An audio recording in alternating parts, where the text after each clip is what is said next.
Hello guys, welcome to Pika Fiction. So in this video, we will see what if Ash caught an alpha Gardevoir who transformed into a human to marry him. If you enjoy these kinds of stories, don't forget to show us some love by hitting the like button and subscribing to the channel. Your support means the world to us. Now, let's start the story. Chapter 1, The Guardian of the Glade. The air in the forest was wrong. It wasn't the scent of damp earth and pine, nor the familiar sounds of chittering ratata and chirping pidgey. It was the silence that felt wrong. A heavy, listening silence, as if the entire forest were holding its breath, waiting for a predator it couldn't see. The very color of the light filtering through the canopy seemed off, tinted with a violet hue that left shimmering, unnatural afterimages in the corner of his vision.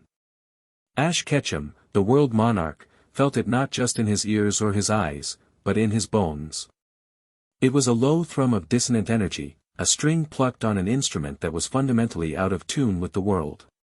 He ran a hand through his perpetually messy black hair, his expression settled into a focused calm that had long since replaced the boisterous impatience of his youth.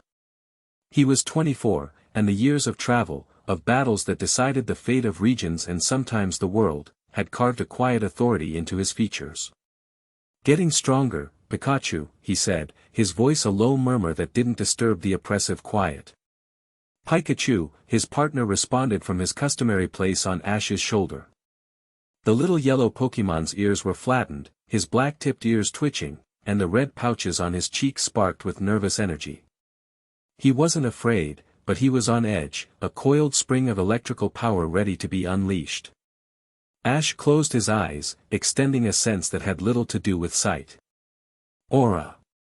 For years, it had been an intermittent flash of intuition, a gut feeling, a desperate connection to a Pokémon in need.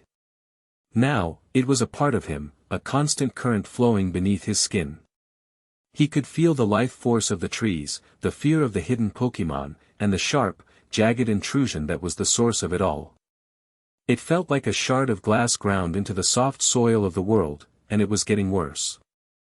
They had been trekking for 2 days, leaving the designated paths of Sinnoh's vast wilderness far behind. The official reports had been vague: erratic Pokémon behavior, compasses spinning uselessly, hikers getting lost within 100 feet of a marked trail. The Pokémon League had dispatched rangers, but Ash had felt the disturbance from Veilstone City, a psychic scream so faint only he seemed to notice. He hadn't waited for a formal request. As the monarch, he had learned that waiting was often the most dangerous course of action.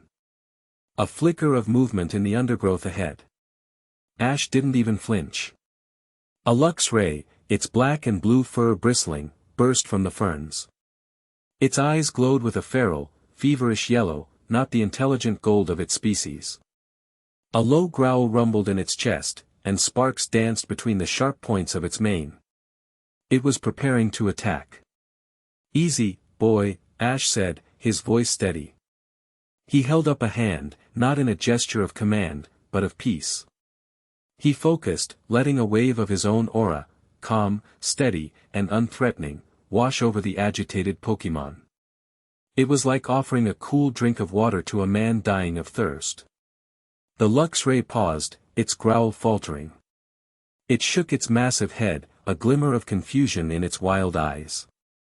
But the dissonant energy in the air was too strong, a constant irritant. It snarled, shaking off the calming influence, and lunged.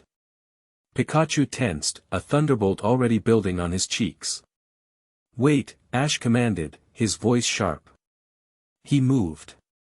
It wasn't the frantic dodge of a teenager, but a fluid, economical sidestep honed by 1,000 battles. He flowed around the Luxray's charge, his hand, now glowing with a soft blue light, reaching out. He didn't strike. He simply placed his palm flat against the Pokémon's flank as it rushed past.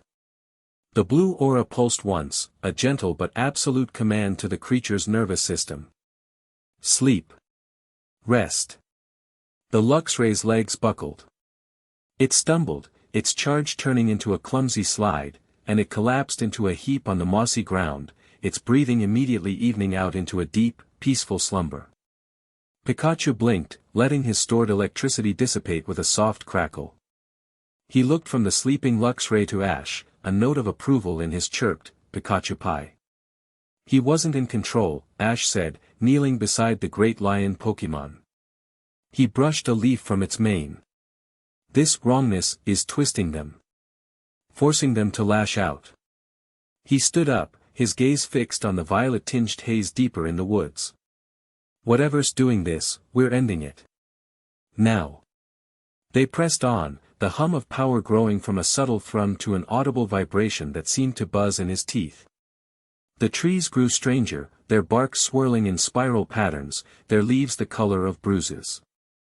The path vanished entirely, replaced by a wall of shimmering air, a heat haze that distorted the forest behind it.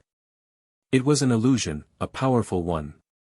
Most people would turn back, their minds gently persuaded that this was the end of the line. Ash saw it for what it was, a door. He pushed his hand against the shimmering barrier. It resisted, like pushing through thick jelly. He felt a psychic probe slip into his mind, trying to plant a suggestion: turn back. There is nothing for you here. You are tired. You want to go home. A faint smile touched Ash's lips. Nice try, he whispered. He closed his fist, and his aura flared, a brilliant cobalt flame erupting around him. The psychic suggestion shattered like brittle glass.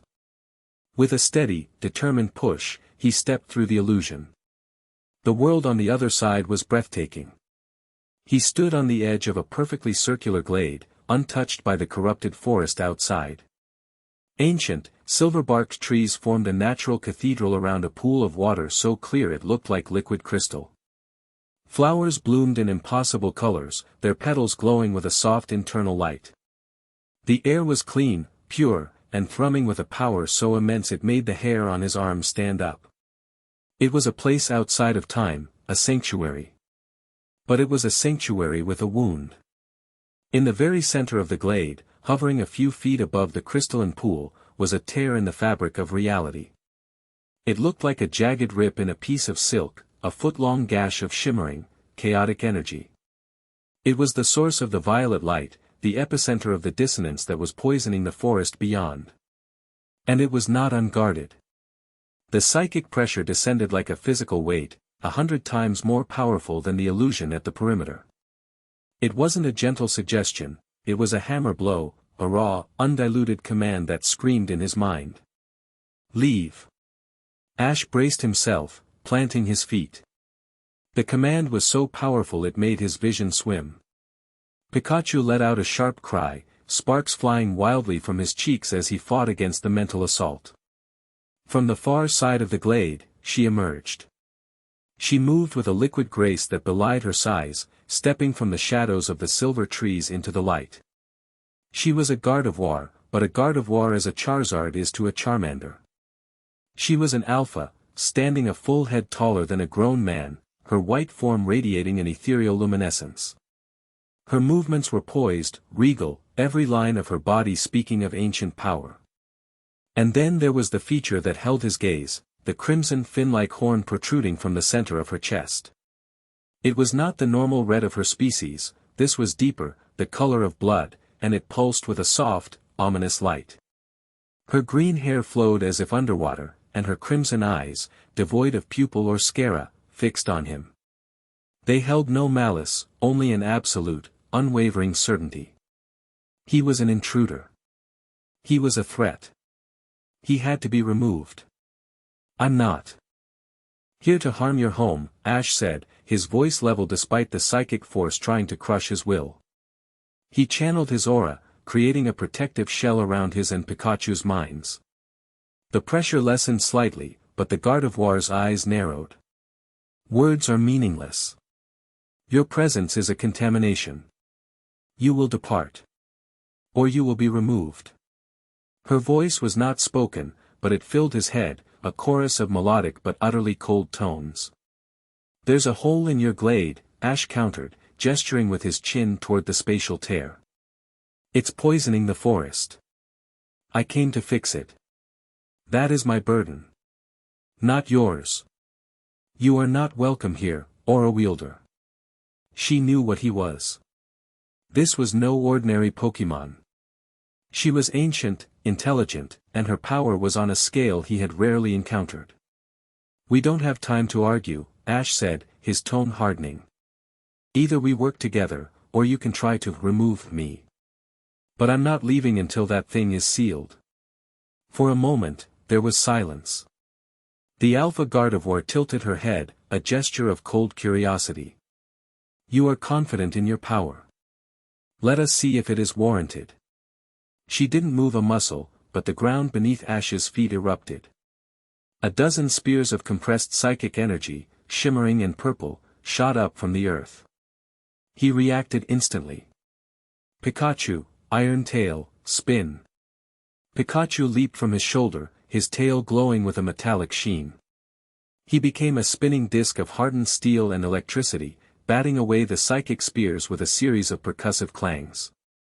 Shards of violet energy scattered, hissing as they struck the silver trees, leaving no mark. Before Pikachu even landed, the Gardevoir attacked again. She raised a hand, and a shimmering black orb of shadow energy formed in her palm. A shadow ball, but it was larger, denser, and faster than any he had ever seen. It screamed through the air toward him. Ash didn't call for a defense. He met it head-on. His right fist ignited with blue aura. He punched forward, his knuckles connecting with the shadow ball. There was a deafening crack, and the sphere of dark energy imploded, the shockwave whipping his jacket around him. For a split second, his vision was filled with swirling darkness, but his aura burned it away. The Alpha Gardevoir's impassive expression finally shifted. A flicker of surprise. No human should have been able to do that. "I told you," Ash said, his voice low and dangerous. "I'm not leaving." "Insolent." She glided forward, her feet barely touching the glowing moss.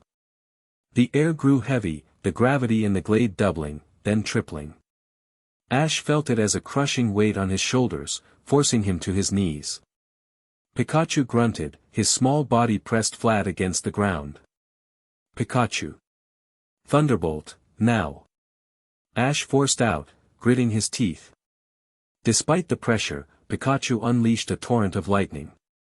It wasn't a single bolt, but a massive, branching storm of pure electricity that lit up the entire glade, turning the violet haze to brilliant gold. It wasn't aimed at the Gardevoir, but at the sky. The Gardevoir glanced up, her telekinetic control faltering for a fraction of a second as she tracked the illogical attack. That was all Ash needed. The gravity lessened, and he surged to his feet. He was already moving, his legs pumping, closing the distance between them. "We don't have to do this," he yelled, his aura flaring again, projecting his intent, help, not harm, with all his might. For a moment, he thought he had broken through. He saw a flicker of doubt in her crimson eyes, a wavering in her psychic wall. She felt his sincerity. But the habit of 1,000 years of guardianship was too strong. Trust was a luxury she could not afford. She raised both hands, and a wall of translucent psychic force erupted in front of her, just as Ash's fist, wreathed in aura, was about to connect with the air where she had been. He hadn't been aiming for her, but to get past her. He slammed into the barrier. It was like hitting solid diamond. The impact jarred him to the bone, and he was thrown backward, landing in a crouch. The Gardevoir didn't press the attack. She simply stood there, a silent, immovable warden. "Your power is considerable," she projected, her tone still cold but now laced with a grudging respect. "But you cannot win. This glade is mine. Its power is mine. Leave. This is your final warning." Ash pushed himself to his feet, wiping a trickle of blood from the corner of his mouth. Pikachu landed on his shoulder, snarling softly at the Alpha. "You're right," Ash said, and the Gardevoir tilted her head again. "I probably can't beat you. Not here. But I don't have to." He looked past her, at the shimmering tear. "That thing is getting more unstable. Feel it?" He didn't need to be a psychic to sense it. The low hum had escalated to a grating shriek that was now audible to the ear. The tear in reality was visibly widening, and the chaotic energy pouring from it was starting to warp the very air of the glade, causing the glowing flowers to flicker and dim. The Gardevoir's attention was torn. Her primary function was to protect the glade, and the true threat was the tear. He was merely a distraction. A complication. Ash saw his opening. This was the moment of truth. He wasn't going to win by force. He had to win with trust. He held up his hands, palms open. "Pikachu, stand down," he said quietly. His partner looked at him, confused, but obeyed, hopping to the ground and sitting, though his tail twitched with readiness. Ash took a slow, deliberate step forward. The Gardevoir's psychic defenses immediately flared, a visible shimmer in the air around her. "I am going to stop fighting you," Ash said, his voice carrying across the glade. He let his own aura shell dissolve, leaving his mind completely open. He stood before her, utterly defenseless to a psychic of her caliber. It was the greatest risk he could possibly take. "You can crush my mind in a second if you want. But first, feel it. Feel why I'm here." He pushed his aura out again, but this time, it wasn't a shield or a weapon. It was an offering. He projected everything, his journey from Pallet Town, his bond with his Pokémon, the countless times he had stood with them to protect the world not because he was told to, but because it was the right thing to do. He showed her his awe at the beauty of the glade, and his sharp, painful understanding of the wound at its heart. He showed her his respect for her power, for her ancient duty. He hid nothing. The Alpha Gardevoir went rigid. Her crimson eyes widened as the flood of raw, unfiltered truth washed over her. She saw the boy who had cried over a dying Pikachu on a mountain, the trainer who had stood against rampaging deities, the champion who had refused to see Pokémon as mere tools for battle. She felt the depth of his bond with the small electric mouse at his feet, a love so pure and powerful it was a force of nature in itself. She saw no greed, no malice, no desire to capture or conquer. She saw only a will as determined and as protective as her own. Her psychic wall, the one that had stopped his aura-infused fist cold, dissolved into nothing. And in that moment of connection, of dawning understanding, the tear in reality exploded. With a sound like tearing metal and breaking glass, the gash ripped open, widening from a foot to 10 feet in an instant. The chaotic violet energy flooded the glade. The crystalline pool boiled. The glowing flowers withered to ash. Something began to pull itself through. It was a creature of pure nightmare, a being that had no place in their world. It was a writhing mass of black, chitinous limbs, twitching and rearranging themselves in a way that defied anatomy. A single, multifaceted eye, glowing with a malevolent purple light, stared out from the center of the shifting mass, and it let out a screech that was both a sound and a psychic assault, a wave of pure, undiluted chaos. The creature's gaze fell upon the Gardevoir, the most powerful source of life energy in the glade, and it lunged. There was no time for thought, only instinct. The Gardevoir threw up a psychic barrier, but it buckled under the sheer chaotic force of the creature's attack. Cracks spiderwebbed across her shield. "Now!" Ash roared. The time for peace was over.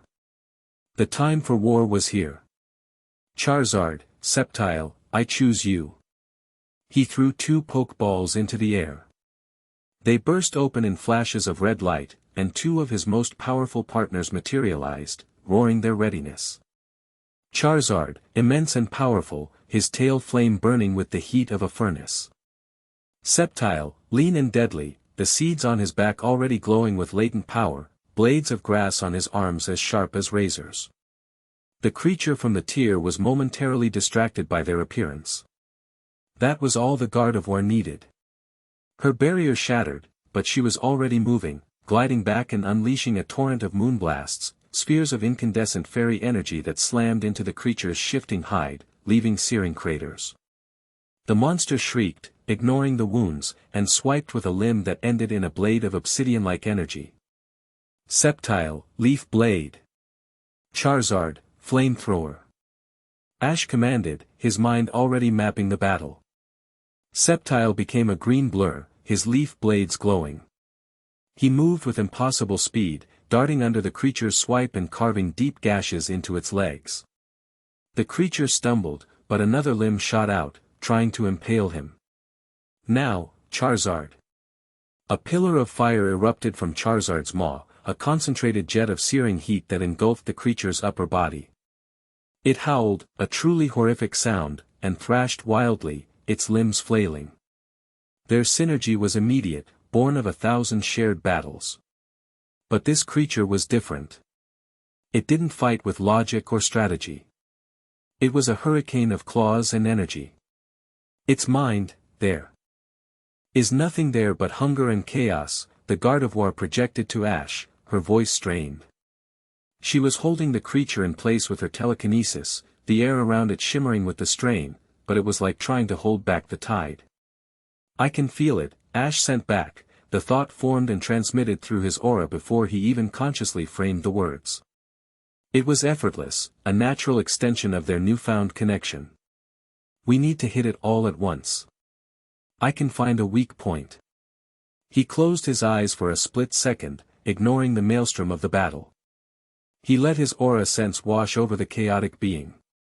It was a mess of discordant energies, but deep within the writhing mass, he felt it, a knot, a core where its life force was anchored. It was fleeting, shifting, but it was there. There. The center of its torso, just below the eye. It's shielding it. I see it. Charizard, Dragon Claw. Sceptile, Leaf Storm, full power. Ash yelled. Charizard roared, his claws igniting with green, draconic energy. He swooped in, weathering a blow from a flailing limb that sent him spinning but didn't stop his momentum.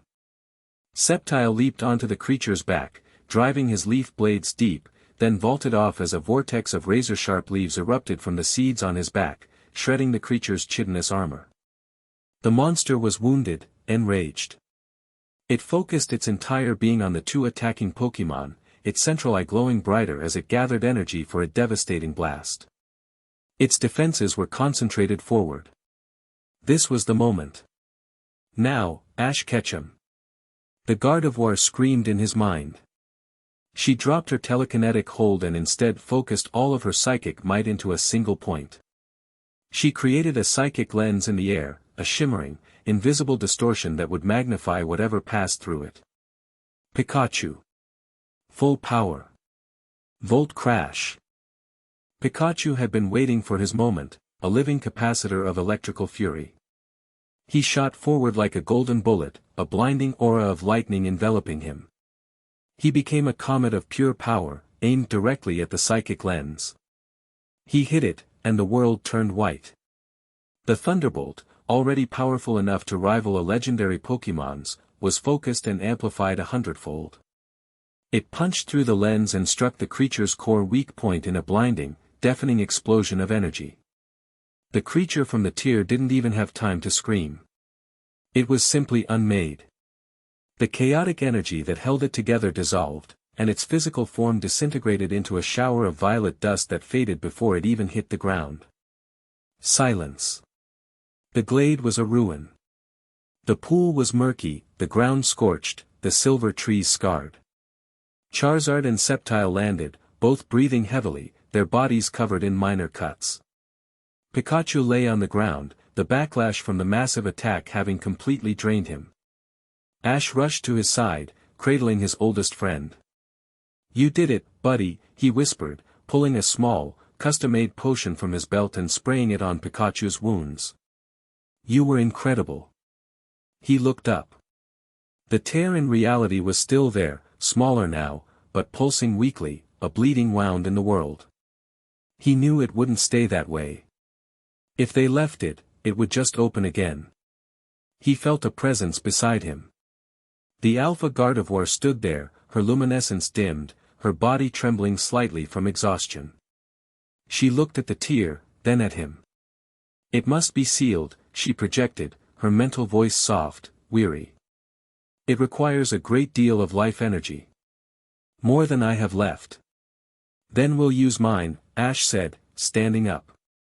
He walked to the edge of the rippling tear, the raw energy coming off it making his skin tingle. He held out his hands, and they began to glow with the soft, steady light of his aura. He began to pour his life force into the wound, feeding it, urging it to close. It was like trying to force two powerful magnets together. The resistance was immense, and he felt his own energy draining away at an alarming rate. His vision started to tunnel. A cool, slender hand rested on his shoulder. He glanced back. The Gardevoir was standing beside him, one of her three-fingered hands on his shoulder, the other held out towards the tear. Her own energy, a shimmering psychic wave, began to flow alongside his aura, merging with it. Their powers intertwined, his warm, vital aura and her cool, focused psychic energy. It was a sensation unlike anything he had ever felt. It wasn't just two powers working in tandem, they were becoming one, a braided cord of blue and silver light that flowed from them into the tear. He could feel her consciousness, her ancient patience, her fierce protectiveness. And she, in turn, felt his unwavering resolve, his boundless empathy, his deep, unshakable love for the world and its inhabitants. Together, they pushed. With a final, deafening snap, the tear in reality sealed itself shut, vanishing as if it had never been. The oppressive violet light was gone, replaced by the soft, natural glow of the glade's flowers, which were already beginning to recover. The moment it closed, the strength fled from them. Ash's legs gave out, and he collapsed to his knees, gasping. The Gardevoir swayed, her light flickering, and sank gracefully to the ground beside him. For a long time, neither of them moved. The only sounds were their ragged breaths and the gentle rustle of Charizard's wings as he and Sceptile stood guard. Finally, Ash found the strength to speak. "Thank you," he breathed, looking at her. The Alpha Gardevoir slowly lifted her head. Her crimson eyes, which had once been so cold and hostile, now held a new light. It was a look of profound respect, of dawning wonder, and something deeper, something she herself did not yet have a name for. She did not answer with words. Instead, she leaned forward, her movements slow and deliberate. Ash remained perfectly still. She gently touched her crimson horn to the center of his forehead. His world exploded. It wasn't an attack. It was a gift. A deluge of knowledge and feeling poured into him. He felt her millennia of solitude, the long, lonely watch over this sacred place. He felt her surprise at his arrival, her fear, her reluctant respect, and the stunning, overwhelming synergy they had shared in battle. He saw through her eyes, felt what she felt. He understood her, not as a Pokémon, but as a being, an individual with a will and a heart as strong as his own. The connection was a two-way street. She, in turn, saw everything. His whole life, his dreams, his fears, the faces of his friends, the love for his mother, the weight of the crown he now wore. She felt the quiet loneliness of the champion, the man who stood at the peak, admired by all but truly understood by so few. The torrent of information slowed, coalescing into a single, simple, undeniable truth that settled deep within both of them. A pact. A bond. Forged not in capture, but in mutual respect and shared battle. When she finally pulled back, the psychic link remained, a quiet, unbreakable thread connecting their minds. She rose to her feet, her strength slowly returning. She looked around at the recovering glade, her home. Then she looked at him. "My place is here," she projected, the thought tinged with a new emotion. Sadness. "But my path is now with you." She didn't need a pokeball. She didn't need a command. She had made a choice. Ash slowly got to his feet, a true, warm smile spreading across his face. He recalled Charizard and Sceptile, thanking them for their hard work. Pikachu, now recovered enough to stand, hopped back onto his shoulder. The little mouse looked at the towering Gardevoir, then at Ash, and seemed to understand. He gave a small, accepting nod. As they turned to leave the glade, Ash walking beside the Alpha who now matched his every step, he glanced back one last time. The air was clean, the light pure. But his aura, now more sensitive than ever, picked up a faint, lingering trace where the tear had been. It wasn't the chaotic, hungry energy of the creature they had fought. It was something else entirely. It was an energy that was cold, sterile, and perfectly ordered. It felt like the gaze of a distant, unblinking star, an intelligence of pure, crystalline logic that had taken note of the raw, messy, emotional power that had been unleashed here today. It felt like a judgment.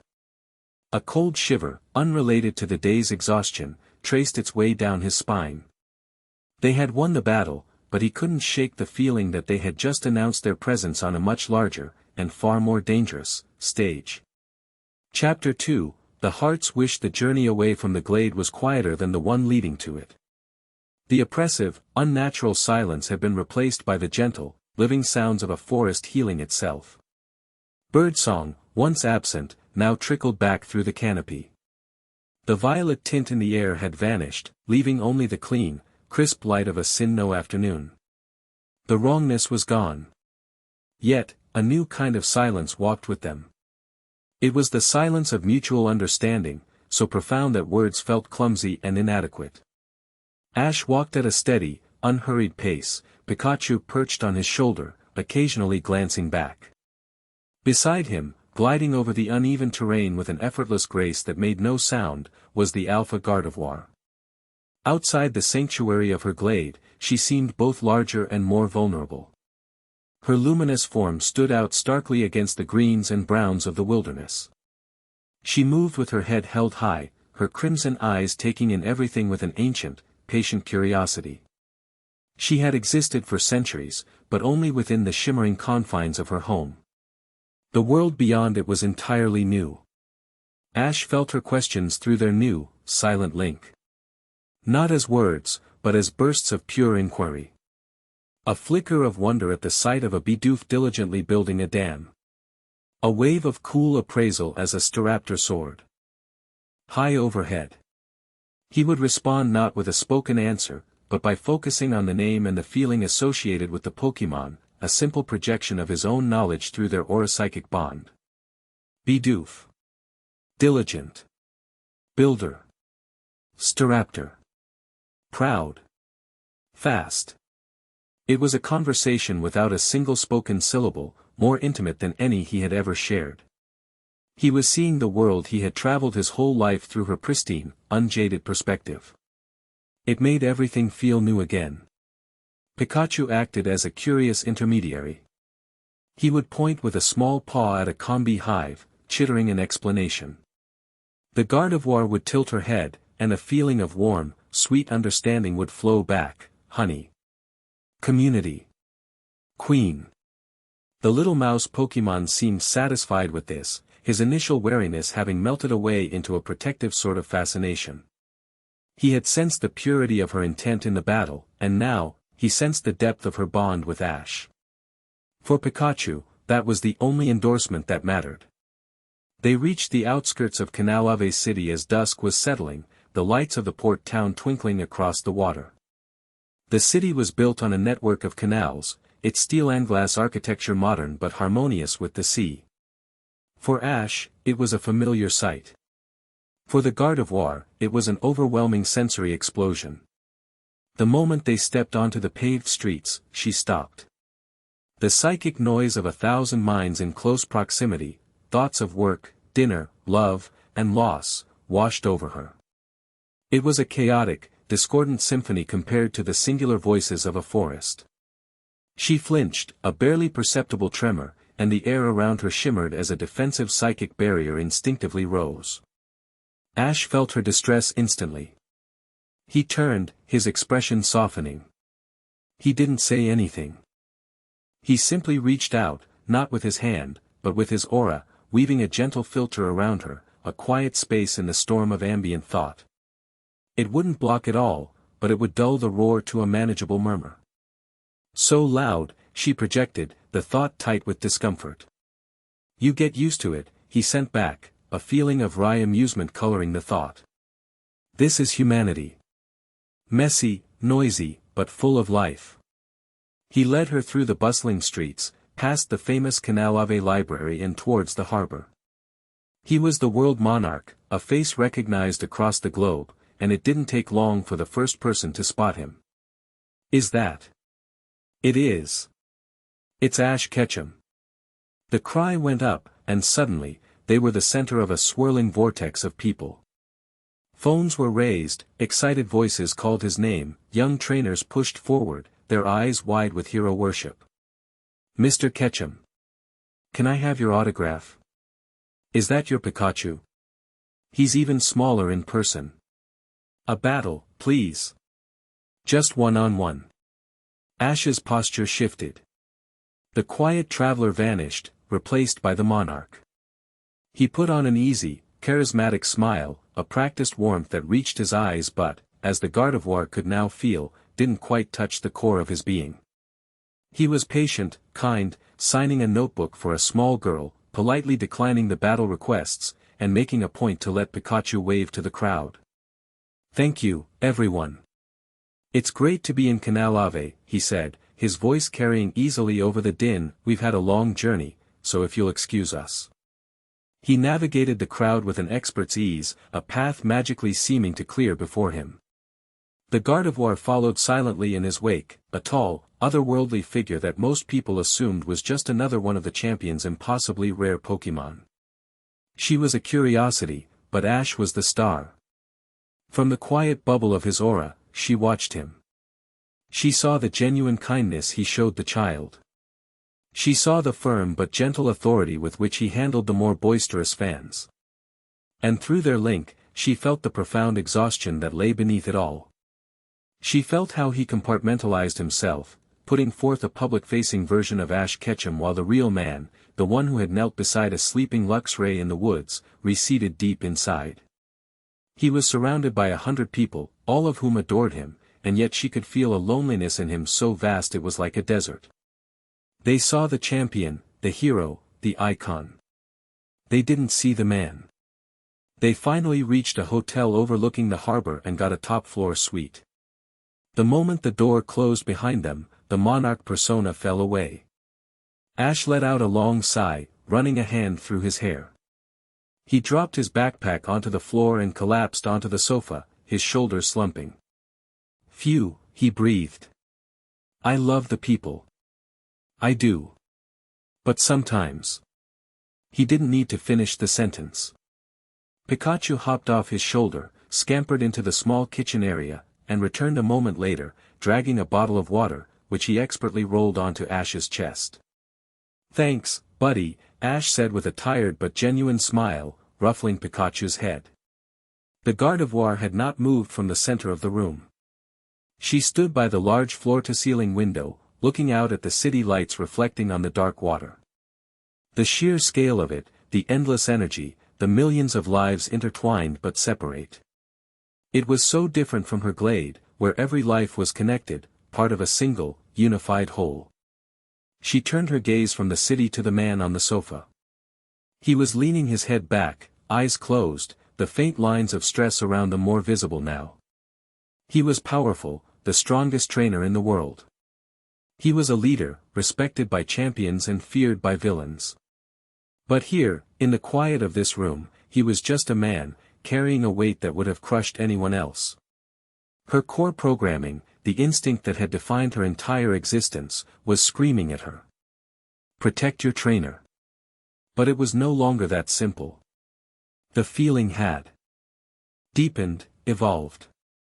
It wasn't just about protecting him from physical harm. It was a desire to stand beside him, to share the burden, to breach the wall of his isolation. To be to him what he was to her, a partner, in the truest sense of the word. She glided over to the sofa, her presence a pool of calm in the room. Ash opened his eyes, looking up at her. The exhaustion in them was plain to see. Her next thought was not a burst of feeling or a simple concept. She focused, gathering her will, pushing the thought into a form he would understand, shaping it with the knowledge she had gleaned from his own mind. The effort was immense. You are tired. The telepathic words were slow, carefully formed, but unmistakable. Ash sat up, surprised. It was the first time she had used structured language. Yeah, he admitted, a small, weary smile on his face. A little. She reached out, her slender, three-fingered hand hovering in the air for a moment before she gently placed it on his shoulder. Her touch was cool, but a wave of soothing psychic energy flowed into him, easing the tension in his muscles and clearing the fatigue from his mind. It was more effective than a full night's sleep. He looked at her, truly looked at her. At her crimson eyes, which held a universe of wisdom. At the unwavering strength in her posture. He felt the pure, undiluted sincerity of her gesture through their bond. No one had ever been able to do this for him, to see past the monarch and simply minister to the man. I want to help, she projected, the words coming a little easier now. You are helping, he said softly. More than you know. She held his gaze, her own unwavering. Another thought, the one that had been crystallizing in her mind since she saw him in the crowd, took form. It was the most important thought she had ever had. I want to be with you. Not just as a guardian. She paused, searching for the right concept, pulling it from his own memories of human connection, of family, of love. Like you. The two words hit Ash with the force of a physical blow. Like you. Human. He stared at her, his mind reeling. He had seen Pokémon transform before, but this was different. This wasn't about a temporary illusion or a shared dream. This was a desire to fundamentally change the very nature of her being. To give up her immortality, her immense psychic power in its current form, the very essence of what she was, all to walk beside him. As an equal. Ilaria, he whispered. The name came to him unbidden, a sudden spark of inspiration, as if the name had always been hers and he was just now remembering it. It felt right. Ilaria. A wave of warmth and acceptance flowed from her. She liked the name. Ilaria, she repeated in his mind, testing the sound of it. Ilaria, he said again, his voice full of wonder.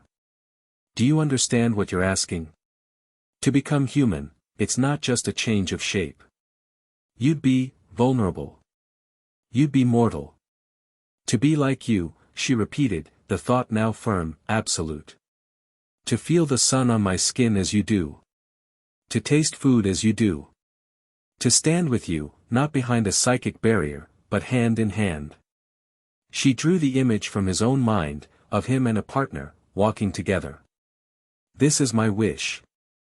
Ash was speechless. The sheer, selfless love behind the desire was staggering. He, who had always fought for the sake of his Pokémon, was now faced with a Pokémon willing to sacrifice her very identity for his sake. How could he possibly deny her? But how could he accept such a sacrifice? He stood up and walked to the window, looking out at the endless sea. There are legends, he murmured, more to himself than to her.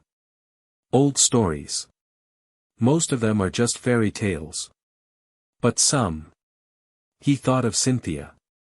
Of all the champions, she was the one who delved deepest into the myths and histories that underpinned their world. If such a thing were possible, she would know. He pulled his Rotom phone from his pocket. He hesitated for only a second before tapping her contact. A moment later, the screen lit up, and the face of the Sinnoh champion appeared. Cynthia looked as elegant as ever, her long blonde hair perfectly styled even at this late hour. She was in her study, shelves of ancient books visible behind her.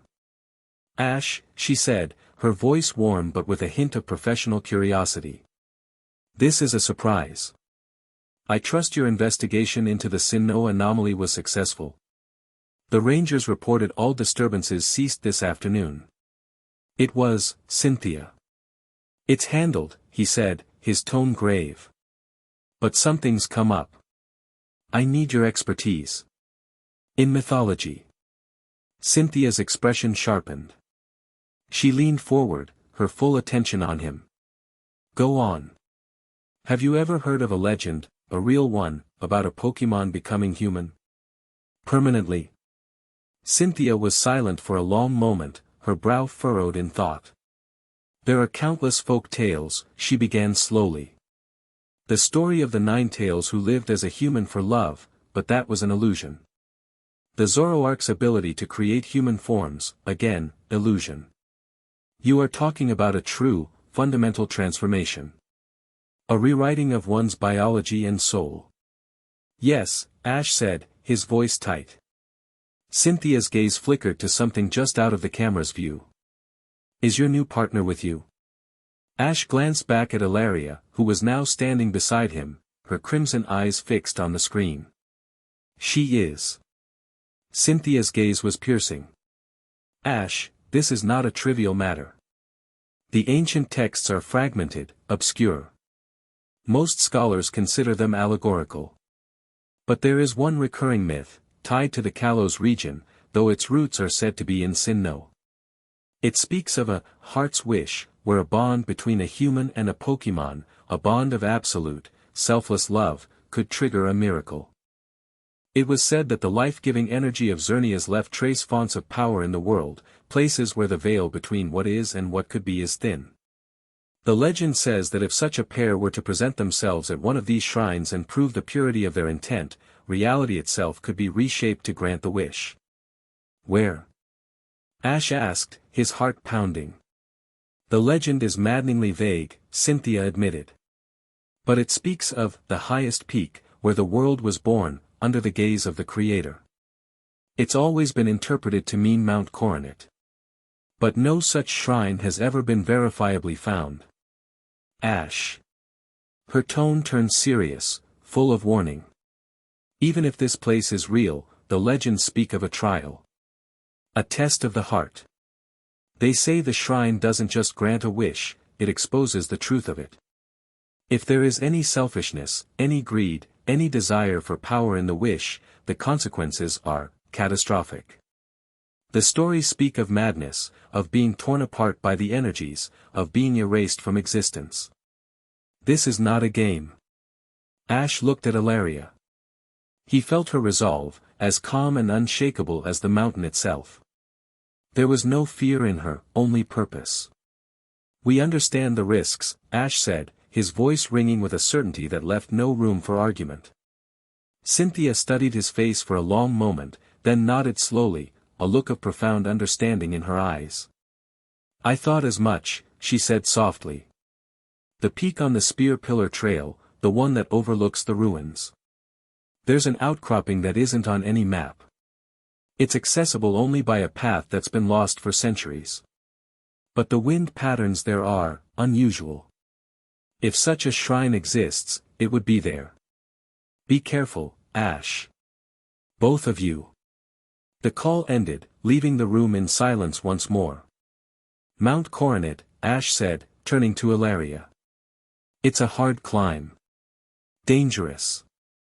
We have climbed mountains before, she projected, a feeling of shared memory, of their battle against the chaotic creature, coloring the thought. He couldn't help but smile. Yeah, he said. I guess we have. The climb took them another 2 days. They bypassed the modern tunnels and tourist paths, taking the ancient, treacherous trails that wound their way up the mountain's face. The air grew thin and cold, and a fierce wind whipped around them, but it didn't seem to bother Ilaria in the slightest. Ash, drawing on his own aura to regulate his body temperature and stamina, kept pace with her easily. They spoke little, their silent communication having grown even richer. They shared moments of awe at the stark, breathtaking beauty of the mountain, the endless sea of clouds below them, the star-dusted sky above. On the second night, they made camp in a small, sheltered cave, a fire crackling merrily and casting dancing shadows on the stone walls. Pikachu was curled up asleep on Ash's pack, exhausted from the climb. Ash sat staring into the flames, a piece of jerky forgotten in his hand. The weight of Cynthia's warning, of the choice that lay before them, was heavy on him. You are worried, Ilaria projected, her mental voice softer, more nuanced than before. She sat across the fire from him, the flames reflecting in her crimson eyes. I'm not worried about the climb, he admitted. Or the trial. I'm worried about you. That you're giving up too much. Your power, your long life, everything that makes you you. For me. What I am, is a guardian, she replied, her thought slow and deliberate. My purpose is to protect that which is precious. For 1,000 years, that was a glade. Now, it is you. To protect you, to stand with you, I must be able to understand you. Completely. My current form is a barrier. It is a beautiful cage. I do not wish to watch your life from within it. I wish to live it with you. A new thought, laced with a gentle, questioning curiosity, followed. Why, do you smile, when your heart is tired? The question was so simple, so direct, it cut through all of Ash's defenses. He looked at her, and for the first time in a very long time, he felt he didn't have to be the monarch. Because it's my job, he said, his voice quiet. People look to me, and they need to see hope. They need to see strength. If the world monarch looks worried, the whole world gets scared. Sometimes, it's lonely, being a symbol. You are not a symbol to me, she said, and the feeling that accompanied the words was so full of fierce, unwavering devotion that it took his breath away. You are Ash. In that moment, under the silent gaze of the mountain, any lingering doubt he had vanished. This wasn't a sacrifice. It was a choice. A choice born of a love so profound it was about to challenge the laws of reality itself. They found it the next day. An outcropping of rock, just as Cynthia had described, overlooking the ancient ruins of the spear pillar. The wind here was strange, humming with a low, melodic tone. And at the center of the outcropping was a simple, unadorned dais of smooth, white stone, pulsing with a faint, silvery light. In the center of the dais, a single, elegant carving was etched, the silhouette of the life Pokémon, Xerneas. This was the place. As they stepped onto the dais, the humming intensified, and the light grew brighter. The world around them seemed to fade, the roar of the wind quieting to a whisper. The air grew warm, filled with an energy that felt like pure, unbridled life. The trial, Ilaria projected, her form tense but resolute. I'm with you, Ash said, and he meant it more than he had ever meant anything. He reached out and, for the first time, took her hand. Her three-fingered hand was cool and smooth, but it fit in his perfectly. The moment their hands clasped, the light flared, swallowing them whole. Ash found himself floating in a void of pure white. Ilaria was gone. He was alone, but he wasn't. Before him, an image began to form. It was him, older, clad in armor of white and gold, radiating an aura of absolute power. And beside him, in her majestic alpha Gardevoir form, was Ilaria. Her crimson horn glowed with terrifying intensity, and at his silent command, she unleashed a wave of psychic power that obliterated an army of holographic foes. A voice, ancient and genderless, echoed in the void. This can be your future. With her power at your command, you will be invincible. Your reign as monarch will be eternal. No enemy, human or Pokémon, will ever threaten you or your world again. You need only accept. Keep her as she is. Your guardian. Your weapon. Your ultimate partner. Ash looked at the image of himself, at the cold, untouchable power in his eyes. He saw the adoration and fear on the faces of his followers. He saw the perfect, unbeatable champion. And he saw the profound loneliness that came with it. Ilaria was there, but she was a tool, a magnificent, beloved tool, but a tool nonetheless. Her own wish, her own heart, was secondary to his power. No, Ash said, his voice ringing with absolute conviction. Her happiness is more important than my strength. I want a partner, not a weapon. I want her to choose her own life. If she wants to be human, then I will stand by her, even if it means I never win another battle for the rest of my life. The image of the invincible monarch wavered, then shattered like glass. The voice spoke again, a note of approval in its tone. Your heart is true. In another void, Ilaria faced her own trial. She saw a future stretch before her, a timeline of perfect guardianship. She remained as she was, an immortal, powerful Alpha Gardevoir. She watched from a distance as Ash lived his life. She was always there to protect him, a silent, unseen guardian angel. She deflected assassins' plots with a thought, calmed rampaging legendary Pokémon before they could reach him, ensured his reign was one of peace and prosperity. He lived a long, happy life, and she was his eternal protector. But she was always separate. Always watching from behind the glass of her own nature. She could never hold his hand, never share a meal, never wipe the weariness from his brow with a physical touch.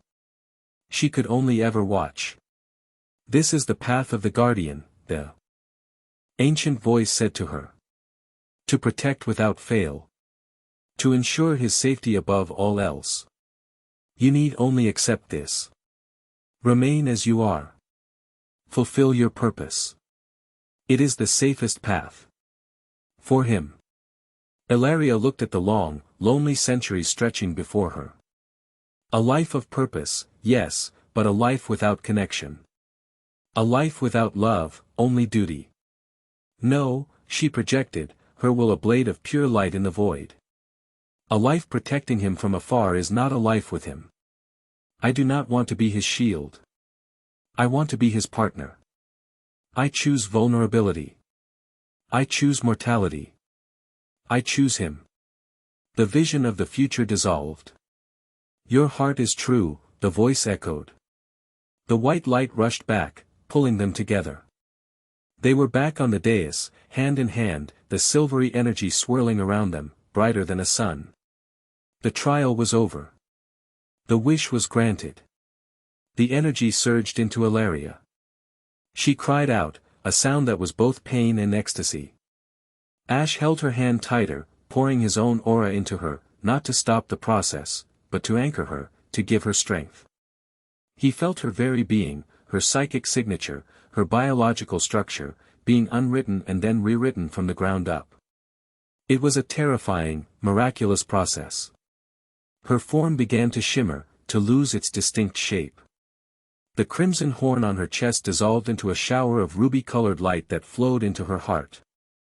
Her tall, elegant form softened, contracted, reformed. The white and green of her Pokémon nature swirled with the warm, vital colors of humanity. The light reached a blinding crescendo, forcing Ash to shield his eyes. A wave of pure life energy washed over the peak of Mount Coronet, causing the ancient stones to sprout tiny, glowing flowers. Then, as suddenly as it began, it was over. The light faded. The humming ceased. The air was still. Ash lowered his arm, his heart in his throat. He was still holding a hand, but it was different now.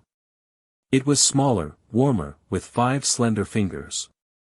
She stood before him, bathed in the soft morning light. The Alpha Gardevoir was gone. In her place was a young woman, her form slender and graceful. Her skin was fair, and she was wrapped in a simple, shimmering white dress that seemed woven from the light itself. Her hair was the same vibrant green, falling in soft waves around her shoulders. And her eyes. She slowly opened her eyes, and he found himself looking into the same crimson irises, but they were no longer a flat, solid color. They were alive, filled with depth, emotion, and a touch of frightened wonder. For the first time, they held pupils, dark and focused, and they were fixed entirely on him. She swayed, a wave of dizziness washing over her as she adjusted to a new body, a new center of gravity. Ash instinctively reached out, his other hand coming to rest on her waist to steady her. She looked down at her hands, then at her feet, then back up at him. 1,000 new sensations were flooding her senses. The feel of the wind on her skin, the texture of his hand on hers, the complex rhythm of her own human heartbeat. She opened her mouth, and for the first time, she spoke. Not with her mind, but with her voice. It was soft, melodic, and held a trace of an accent that belonged to no nation on earth. Ash, she whispered. His name, spoken aloud. It was the most beautiful sound he had ever heard. Far away, in the silent, starless void between dimensions, something vast and crystalline stirred. A consciousness of pure, cold logic registered the event on Mount Coronet not as a miracle, but as a cosmic error. A fusion of a top-tier Aura Guardian and a reality-warping Alpha-tier Pokémon into a singular, bonded pair. The creation of an unprecedented biological and energetic singularity. An unacceptable aberration. The entity, a balancer of cosmic law, processed the data. The energy signature was unique, powerful, and a violation of the established natural order. The potential for catastrophic instability was absolute. A directive was issued, a command that echoed in the non-space it inhabited. Anomaly detected. Singularity designated, the Crimson Vow. Correction is required. Initiate purification protocols. A single, brilliant shard of its crystalline being detached itself and shot through the fabric of reality, a silent, unstoppable messenger sent to deliver a single, chilling command. Cease. Chapter 3, A world of 2 feet. The light that had remade the world condensed, softened, and then faded, leaving behind the crisp, thin air of Mount Coronet's peak. Ash blinked, the spots in his vision clearing, his heart a frantic drum against his ribs.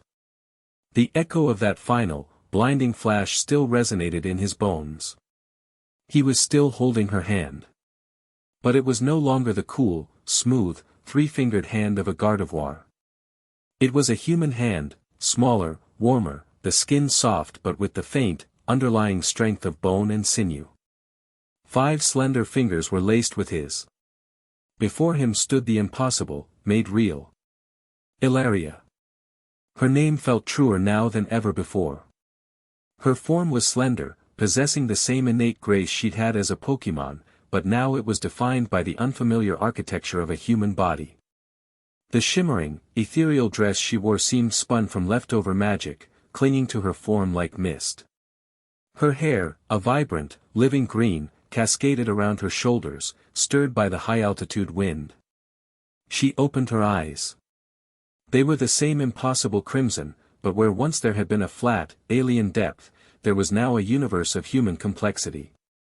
Pupils, dark and sharp, focused on him, taking him in as if for the first time. They were filled with a dawning, terrified wonder.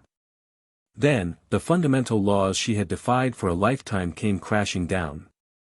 Gravity, once a concept she could manipulate with a thought, became a very real and sudden master. Her balance, no longer supported by latent psychic power, vanished. She swayed, her crimson eyes widening in alarm, a silent gasp on her lips. "Whoa, easy." Ash reacted instantly, his arm wrapping around her waist, pulling her steady against him. He was struck by the solid, warm reality of her. She wasn't an ethereal being anymore, she was flesh and blood. She clutched his arm, her new fingers surprisingly strong, anchoring herself. He could feel the tremor running through her.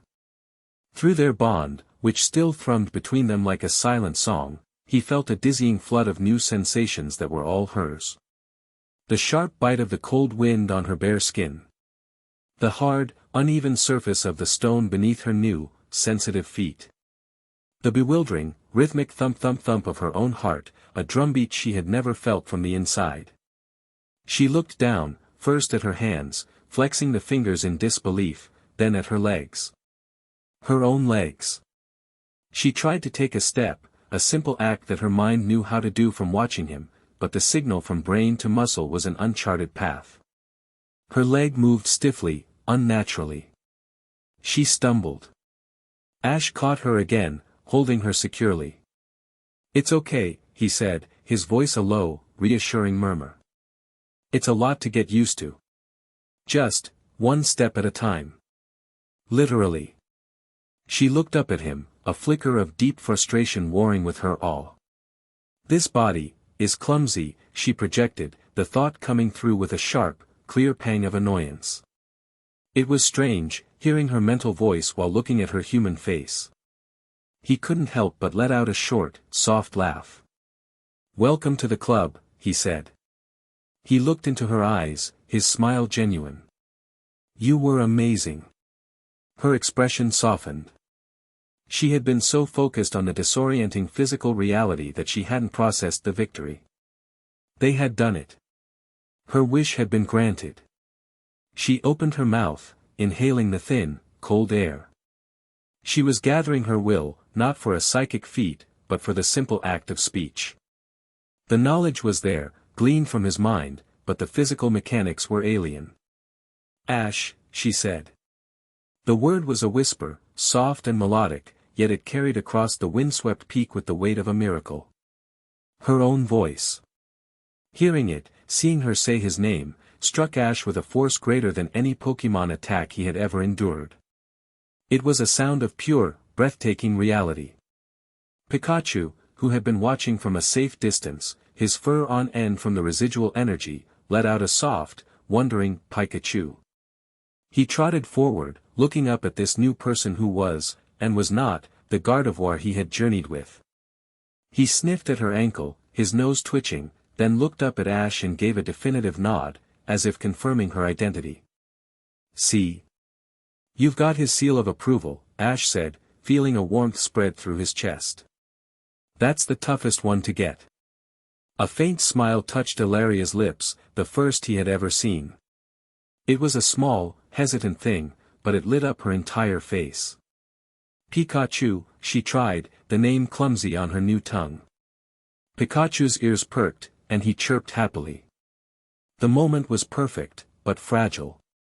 The wind was picking up, and the temperature was dropping as the sun climbed higher. Ilaria's magical dress was beautiful, but it offered no protection against the elements.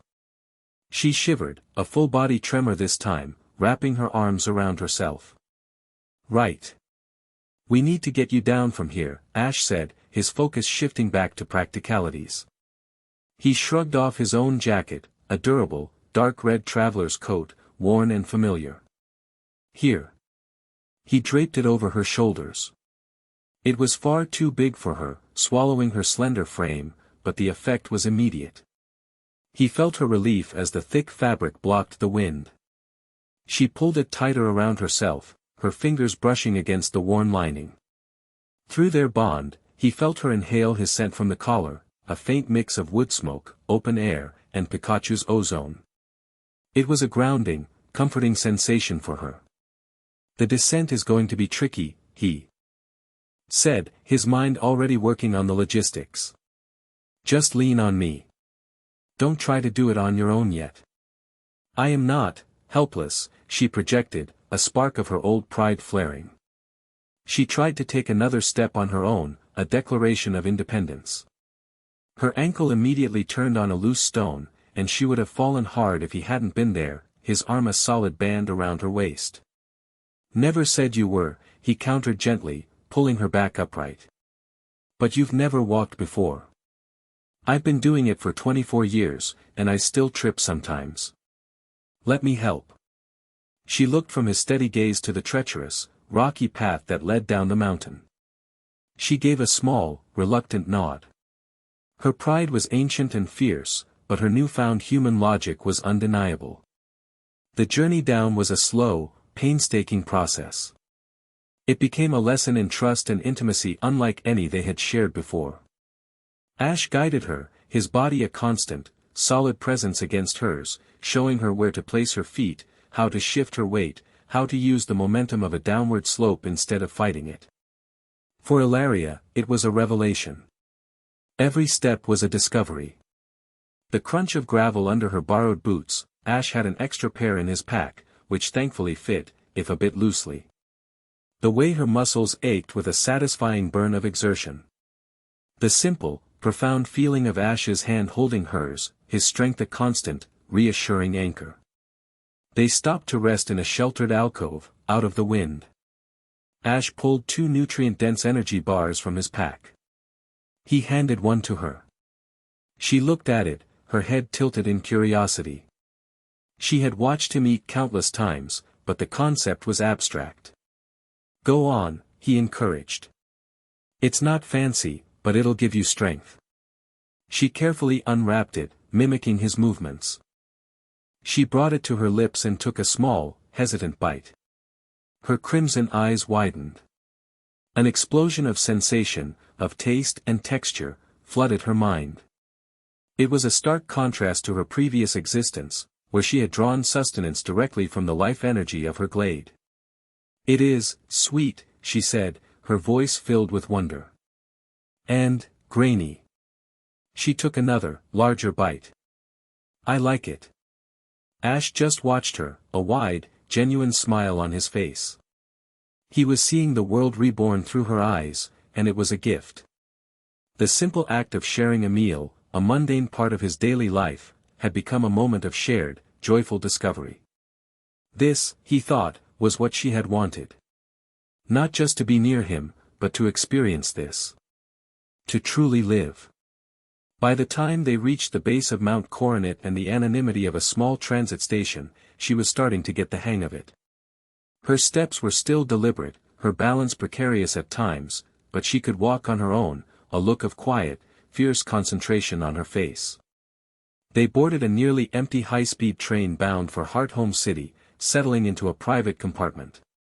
The plan was simple: meet Cynthia, get Ilaria some proper clothes and documentation, and figure out their next steps in a place that felt like neutral ground. As the train sped through the Sinnoh countryside, a blur of green fields and distant mountains, Ilaria sat pressed against the window, her gaze rapt. Every passing town, every herd of grazing toros, every flock of starly was a source of endless fascination. Ash sat across from her, content to simply watch her. He was processing the reality of their situation. He had a new partner, a human partner, who was, for all intents and purposes, a newborn in a world she was only just beginning to understand. The responsibility was immense. But looking at the quiet joy on her face, he felt no fear, only a deep, protective resolve. "Are you happy?" he asked softly, the question hanging in the quiet hum of the train. She turned from the window, her crimson eyes meeting his. She didn't answer right away. She considered the question, not as a simple yes or no, but as a complex emotional equation she was feeling for the first time. She thought of the cold wind on her skin, the warmth of his jacket, the sweet, grainy taste of the energy bar, the solid feel of his hand in hers. "Yes," she finally said, the single word imbued with a universe of meaning. And then she added, with a dawning realization that was both beautiful and heartbreaking, "I am also afraid." "Me too," he confessed, and the admission surprised even himself. "But we'll do it together." It was a vow, as solemn as the one they had made on the mountaintop. Heart Home City was a stark contrast to the quiet of the mountain. It was a metropolis of fashion, art, and culture, its streets teeming with people and Pokémon. The sheer sensory input was 100 times that of Canal Ave. But this time, Ilaria was more prepared. Ash felt her consciously adopt the filtering technique he had shown her, her psychic senses creating a small pocket of calm around herself. She still clung to his arm as they disembarked, but her eyes were filled with curiosity, not panic. Their destination was a discreet, high-end hotel near the Amity Square Park where he had arranged to meet Cynthia. As they walked, however, Ash felt a familiar prickle on the back of his neck. The feeling of being watched. It wasn't the excited gaze of fans or the challenging stare of a rival trainer. This was different. It was cold, detached, analytical. He subtly scanned the crowds, his aura extending like a net. He caught faint traces of it, a man in a dark suit across the street, reading a newspaper with far too much intensity. A woman talking into her cufflink near a fountain, her eyes not on her conversation partner, but on them. They were professionals. Ilaria felt it too. She pressed closer to him, her knuckles white where she gripped his arm. "They are not looking," she projected, a sliver of ice in the thought. "They are, scanning." "No," he murmured, not breaking his stride. "Change of plans. We're not going to the hotel." He made a sharp, unexpected turn, leading them into the sprawling green expanse of Amity Square. It was a place designed for trainers and their Pokémon to walk together, a maze of winding paths, ornate bridges, and quiet groves. It was public, but it also offered cover and multiple escape routes. A good place for a confrontation, if it came to that. They found a relatively secluded plaza, centered around a large, elaborate fountain. The gentle sound of splashing water was a calming counterpoint to the rising tension. "Stay close," Ash said, his voice low. Pikachu, sensing the shift in his trainer's mood, leaped from his shoulder to the ground, his cheeks sparking ominously. They didn't have to wait long. From 3 separate paths, they emerged. Men and women in identical, sharply tailored black suits. They moved with a synchronized, unnerving efficiency, forming a loose perimeter around the plaza. They were unarmed, or at least appeared to be, but their posture screamed combat readiness. Then, their leader appeared. He walked from the main path with a calm, unhurried gait, his expensive leather shoes making no sound on the flagstones. He was a man in his late 40s, with sharp, intelligent features, meticulously styled silver-gray hair, and eyes the color of a winter sky. He was handsome, distinguished, and radiated an aura of absolute, unshakable confidence. He stopped about 20 feet from them, a polite, disarming smile on his face. "Monarch Ketchum," the man said, his voice a smooth, cultured baritone. It was the kind of voice used to giving orders and having them followed without question. "A pleasure to finally meet you in person. My name is Valerius. I am the director of the Aegis Foundation." Ash didn't return the smile. He took a half-step forward, subtly positioning himself more squarely in front of Ilaria. "I haven't heard of you," he said, his tone flat. It was a dismissal, a subtle power play. Valerius's smile didn't falter. "We prefer it that way. Our work is of a sensitive nature. We specialize in the containment and neutralization of existential threats. Omega-level Pokémon, spatial distortions, reality-warping phenomena." His gaze shifted, landing on Ilaria. The polite smile vanished, replaced by an expression of intense, clinical interest.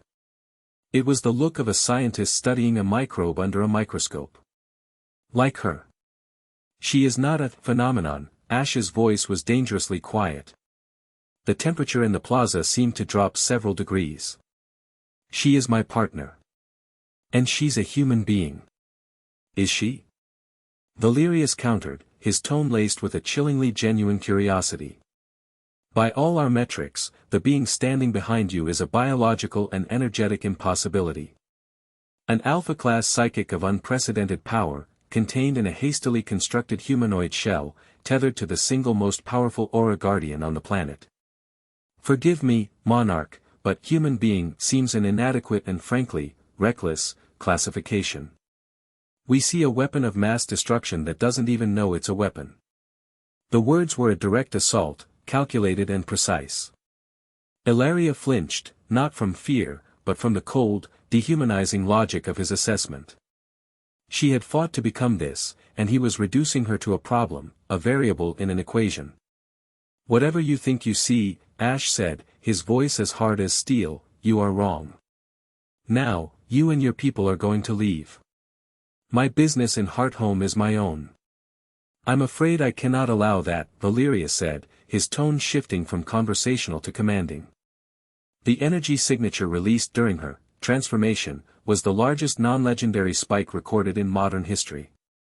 It was a beacon. "You have painted a target on this entire planet. The Aegis Foundation's primary directive is to prevent extinction-level events. Therefore, we are here to take your partner into protective custody. She will be studied, contained, and neutralized if necessary, for the good of all." A faint psychic pulse, sharp as a needle, emanated from Ilaria. One of the agents near the fountain flinched, his hand flying to his temple. Valerius didn't even blink, though a flicker of confirmation appeared in his eyes. "Protective custody," Ash repeated, the words dripping with scorn. "You mean a cage? A lab?" "A necessary precaution," Valerius stated calmly. "You are emotionally compromised, Monarch. You see a person. I see a trigger for an apocalypse. This was it. The moment of decision. Ash could feel the coiled tension in the agents around them, could sense the high-tech containment devices hidden beneath their jackets. A battle here would be catastrophic. It would involve civilians. It would turn public opinion against him in an instant. Valerius had chosen his battlefield perfectly. But Ash wasn't a brawler anymore. He was the monarch. And his greatest weapon wasn't his Pokémon, it was his authority. He stood up to his full height, and the playful, adventurous spirit he was known for vanished completely. In its place was the unyielding presence of the man who had faced down gods and saved the world more times than he could count. A faint, cobalt aura began to shimmer around him, a visible manifestation of his will. "Listen to me very carefully, Director," Ash said, his voice low, but it carried across the plaza, cutting through the sound of the fountain. Pikachu, at his feet, was now a small, crackling ball of pure lightning, a thunderbolt straining for release. "The woman behind me is Ilaria. She is a citizen of this world, and as the world monarch, I am extending to her my personal, unequivocal protection." He took a step forward, his gaze locking with Valerius's. The air crackled with power. "Your metrics and directives mean nothing to me. You will not touch her. You will not study her. And you will not contain her. You and your agents will stand down and you will walk away. This is not a negotiation." He let the full weight of his title, of his power, of his absolute conviction, fall upon Valerius. "This is a command." The plaza was utterly silent. The Aegis agents were frozen, their hands hovering near their weapons, but they were looking at their director, waiting for a signal. Valerius's calm, confident expression had finally cracked. He was staring at Ash, not with fear, but with a new, grudging respect. He had expected a hot-headed trainer. He had found a king. For a long, tense moment, the two men were locked in a battle of pure will. Ash's raw, protective aura against Valerius's cold, pragmatic authority. Valerius was the first to break the gaze. A slow, thin smile returned to his face, though this one held no warmth at all. It was the smile of a predator conceding a single battle to win the war. "Very well, Monarch," he said smoothly. "You have made your position clear. We are, of course, a law-abiding organization. We would not dream of acting against the explicit command of the world champion." He gave a small, almost imperceptible nod. As one, his agents relaxed. They stepped back, melting into the park's foot traffic as if they had never been there. "But let me leave you with this," Valerius said, his voice once again a pleasant baritone, but now underscored with a thread of pure ice. "When they come, drawn by the beacon you have lit, do not think of this as our failure. Think of it as your choice." He held Ash's gaze for one last moment. "You are inviting a catastrophe you cannot possibly comprehend. And you have just refused the only help that might have saved you from it."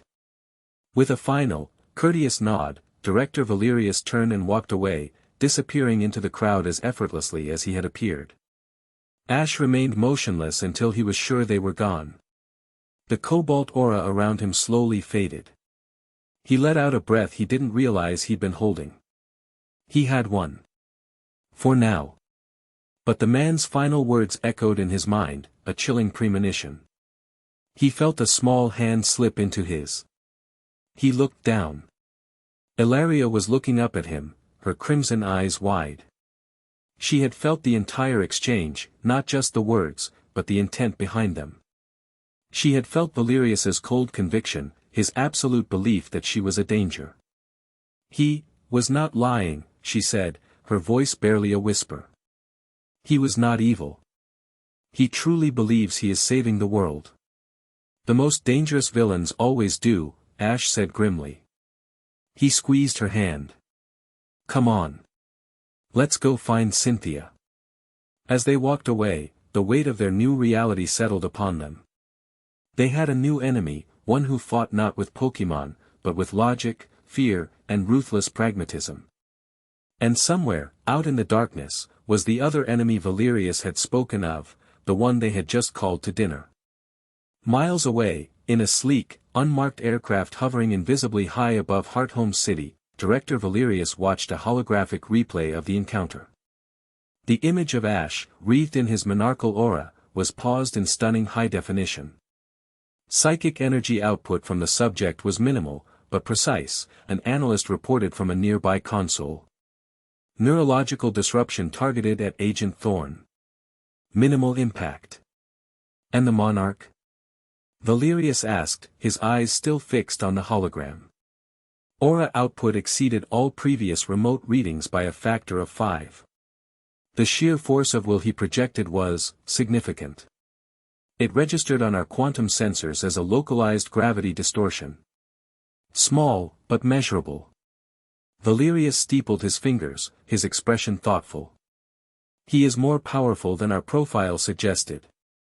More controlled. And his emotional attachment to the subject is absolute. It is both his greatest weakness and, frustratingly, his greatest strength. He turned to another screen, which displayed a star chart overlaid with complex energy readings. Several points on the map were flagged with a cold, blue light. "Report," he commanded. "Sir, the minor reality distortions we have been tracking for the past 7 months have all ceased. The last one, the anomaly in the Sinnoh wilderness, coincided with the monarch's arrival there." "They were scouts," Valerius murmured, connecting the pieces. "Probes. Testing the waters." "We believe so, sir. And the energy signature from the transformation event on Mount Coronet, it matches the base frequency of the distortions, but amplified 1,000-fold. It's no longer a whisper, it's a scream." Valerius looked from the star chart back to the frozen image of Ash and Ilaria. He saw the trigger, and he saw the man determined to protect it at all costs. His initial plan of simple containment was no longer viable. He needed a new strategy. "He has made them a symbol of his authority," Valerius said to himself. To move against them directly is to move against the entire Pokémon League infrastructure. A political nightmare. He turned to his lead scientist. "The data we gathered on his Pokémon from the World Championship battles. The resonance they share with his aura. I want a full-spectrum analysis. If we cannot contain the anomaly, we must find a way to sever its connection to its power source." A chillingly brilliant, utterly ruthless idea was beginning to form in his mind. He was a man tasked with saving the world, and he would not let the love story of one powerful fool stand in his way. The monarch had declared them off-limits. So be it. He would simply have to go after his Pokémon instead. Chapter 4, Whispers of the Argent Palette Town was an anchor in the ever-stormy sea of Ash Ketchum's life. It was a place of unchanging, comforting simplicity. The gentle slope of the hills, the familiar dirt path leading up to his house, the salty tang of the sea breeze carried from the coast, it was all exactly as it had been when he was a 10-year-old boy dreaming of his first Pokémon. After the cold steel of Valerius's threats and the looming, unknown dread he'd felt in the glade, coming home felt less like a visit and more like a retreat to a fortress. Cynthia had met them in a private suite, her expression a mixture of profound shock and academic fascination as she beheld Ilaria. She listened intently to their story, from the battle in the glade to the confrontation with Valerius. The Aegis Foundation, she had mused, her fingers steepled, a thoughtful frown on her face. "I've heard whispers. Black budget, operating outside the League's jurisdiction. They see themselves as the silent guardians against the threats we champions can't, or won't, handle. They are dangerous, Ash, not because they are evil, but because they are zealots. They believe their cause is so righteous it justifies any action." She had provided them with a temporary cover, arranging for transport and creating a digital identity for Ilaria, a distant cousin from a remote part of the Ore region, which explained her unfamiliarity with the modern world. It was a flimsy story, but it was enough to get them out of the spotlight.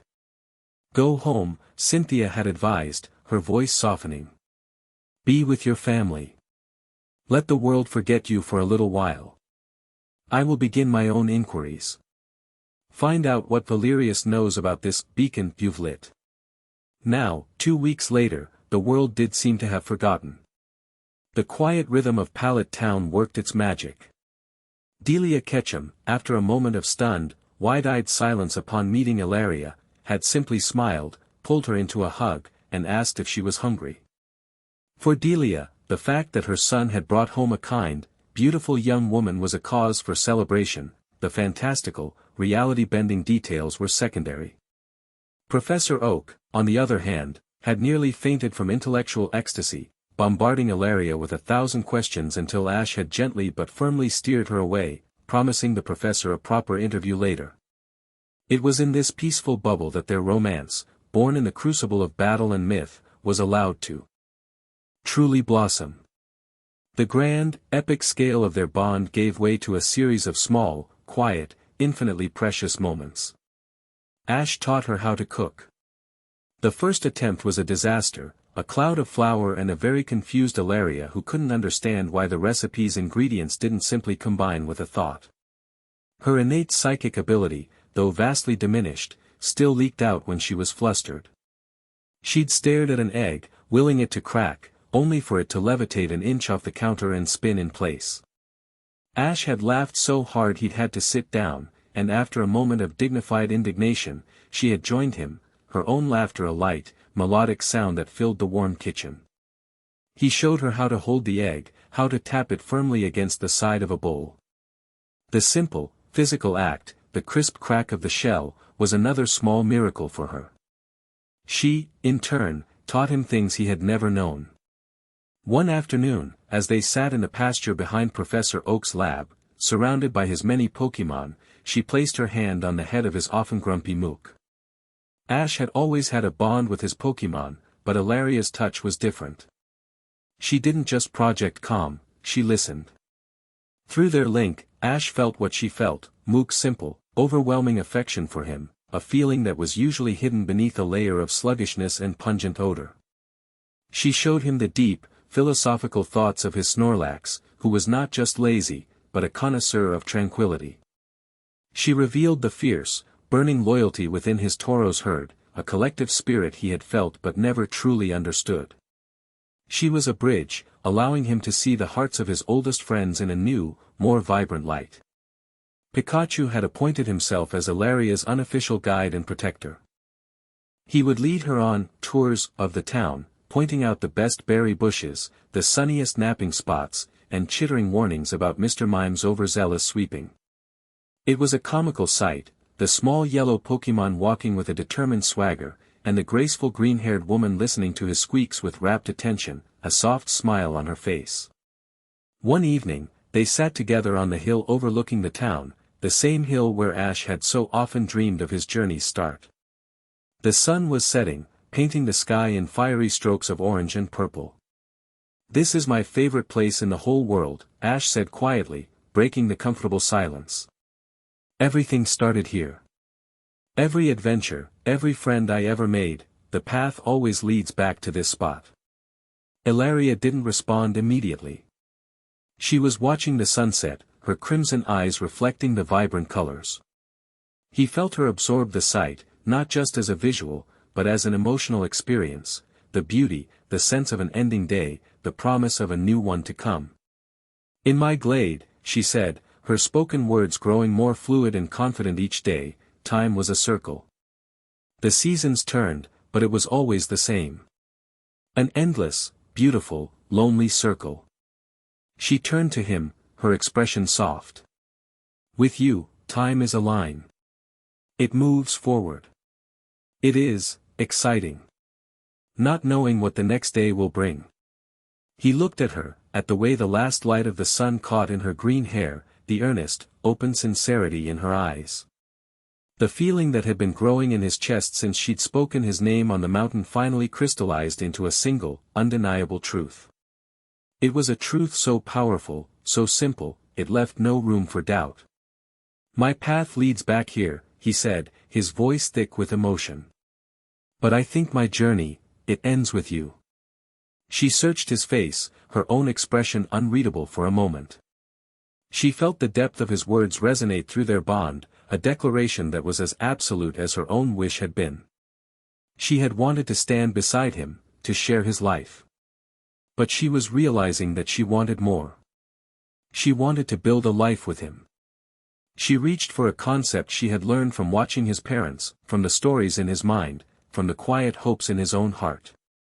"My life is dedicated to you," she said, her voice clear and steady in the twilight air. "My heart is yours. I have learned that humans who feel this way, they marry." The word hung in the air between them.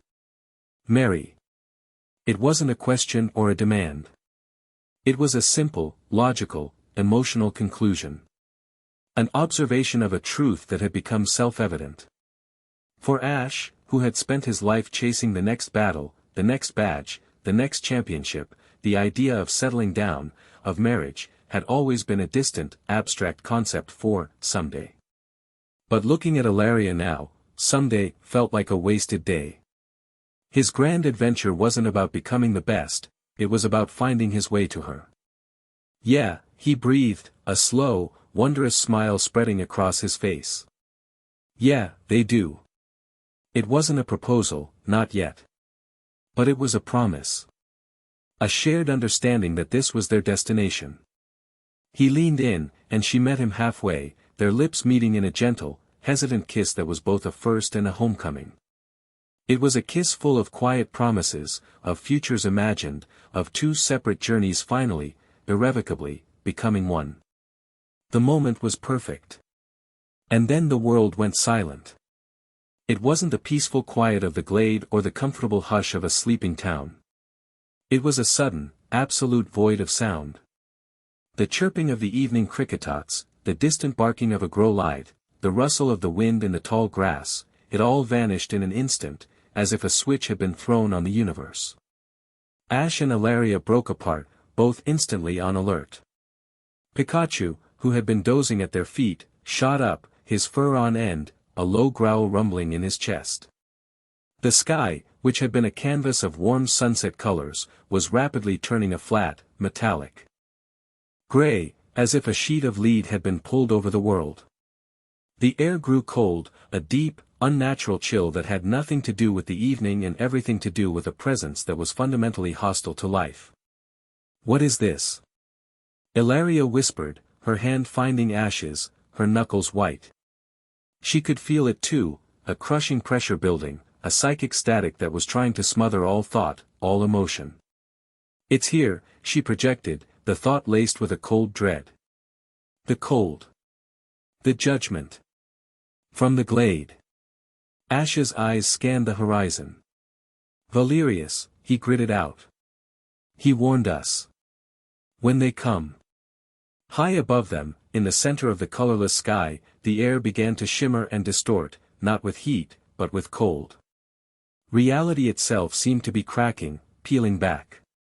From the non-space behind it, something descended. It wasn't a creature of flesh and blood.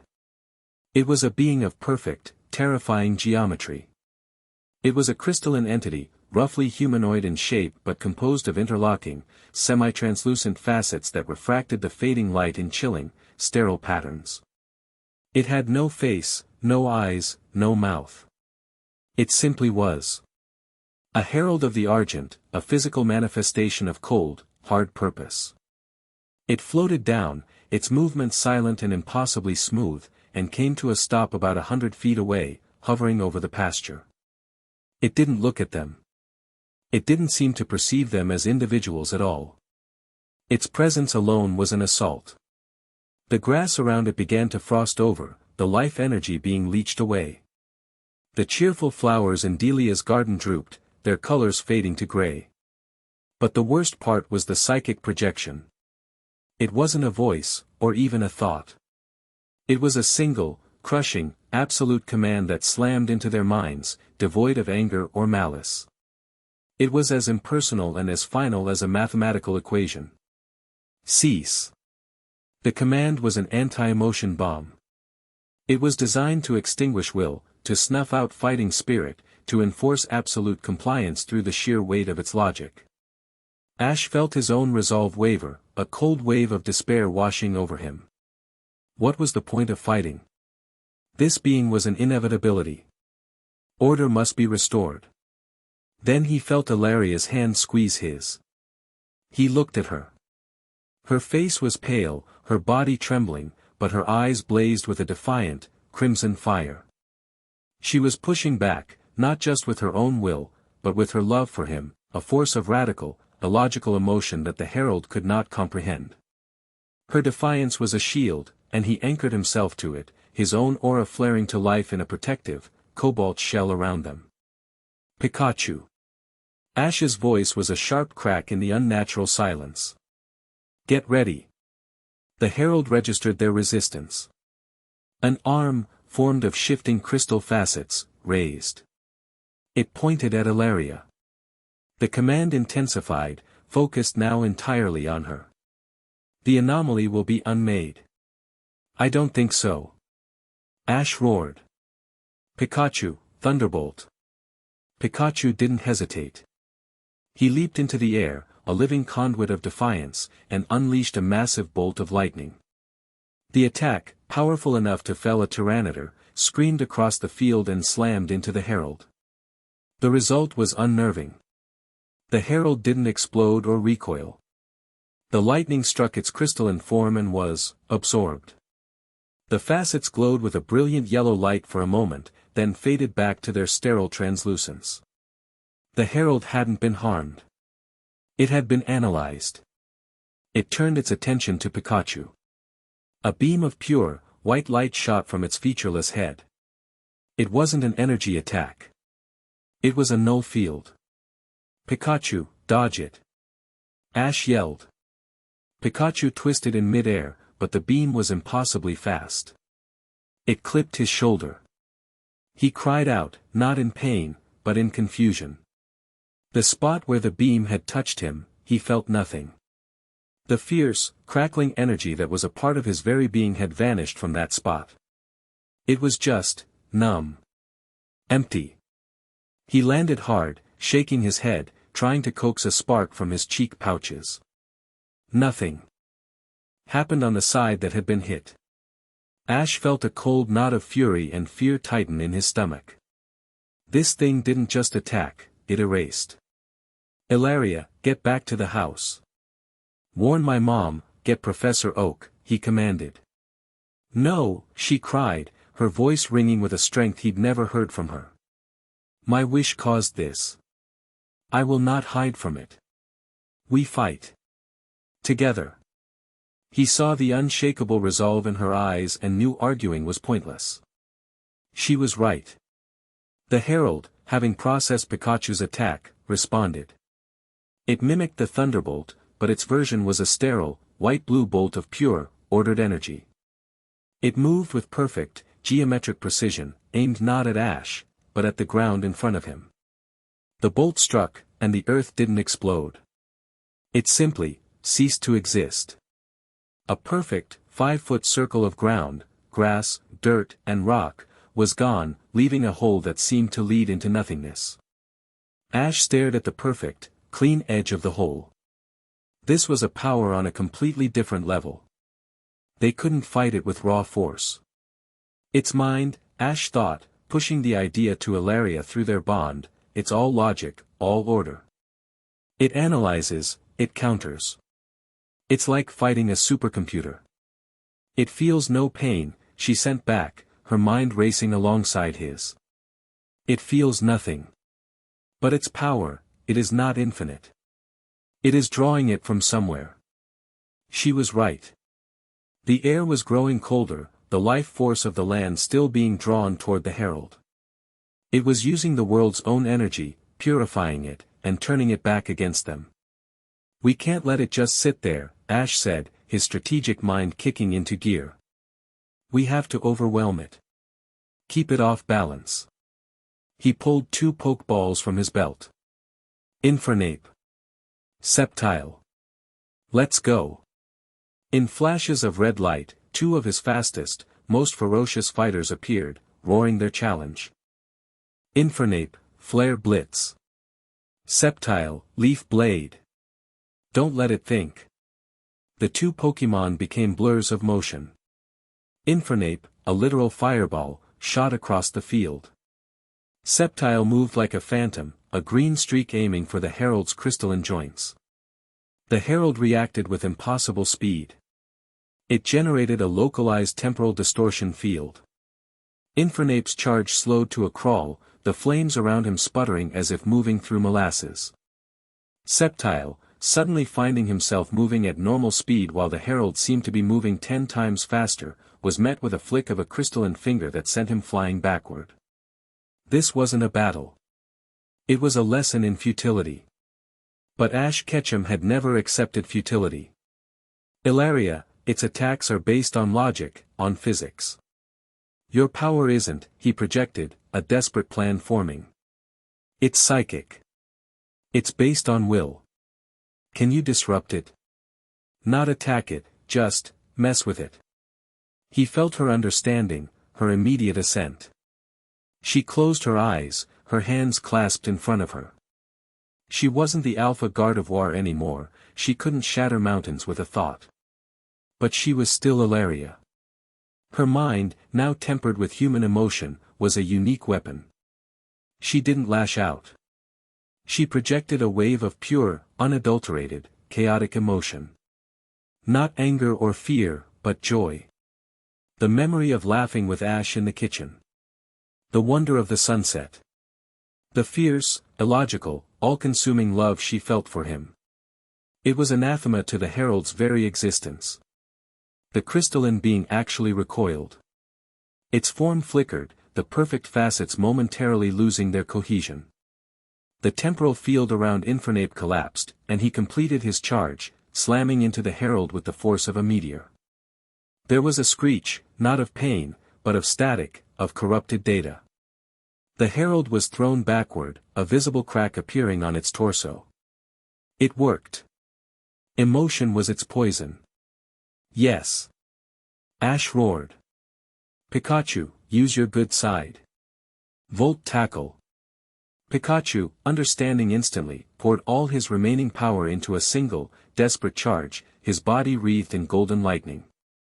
The herald, still reeling from the emotional assault, tried to raise a shield.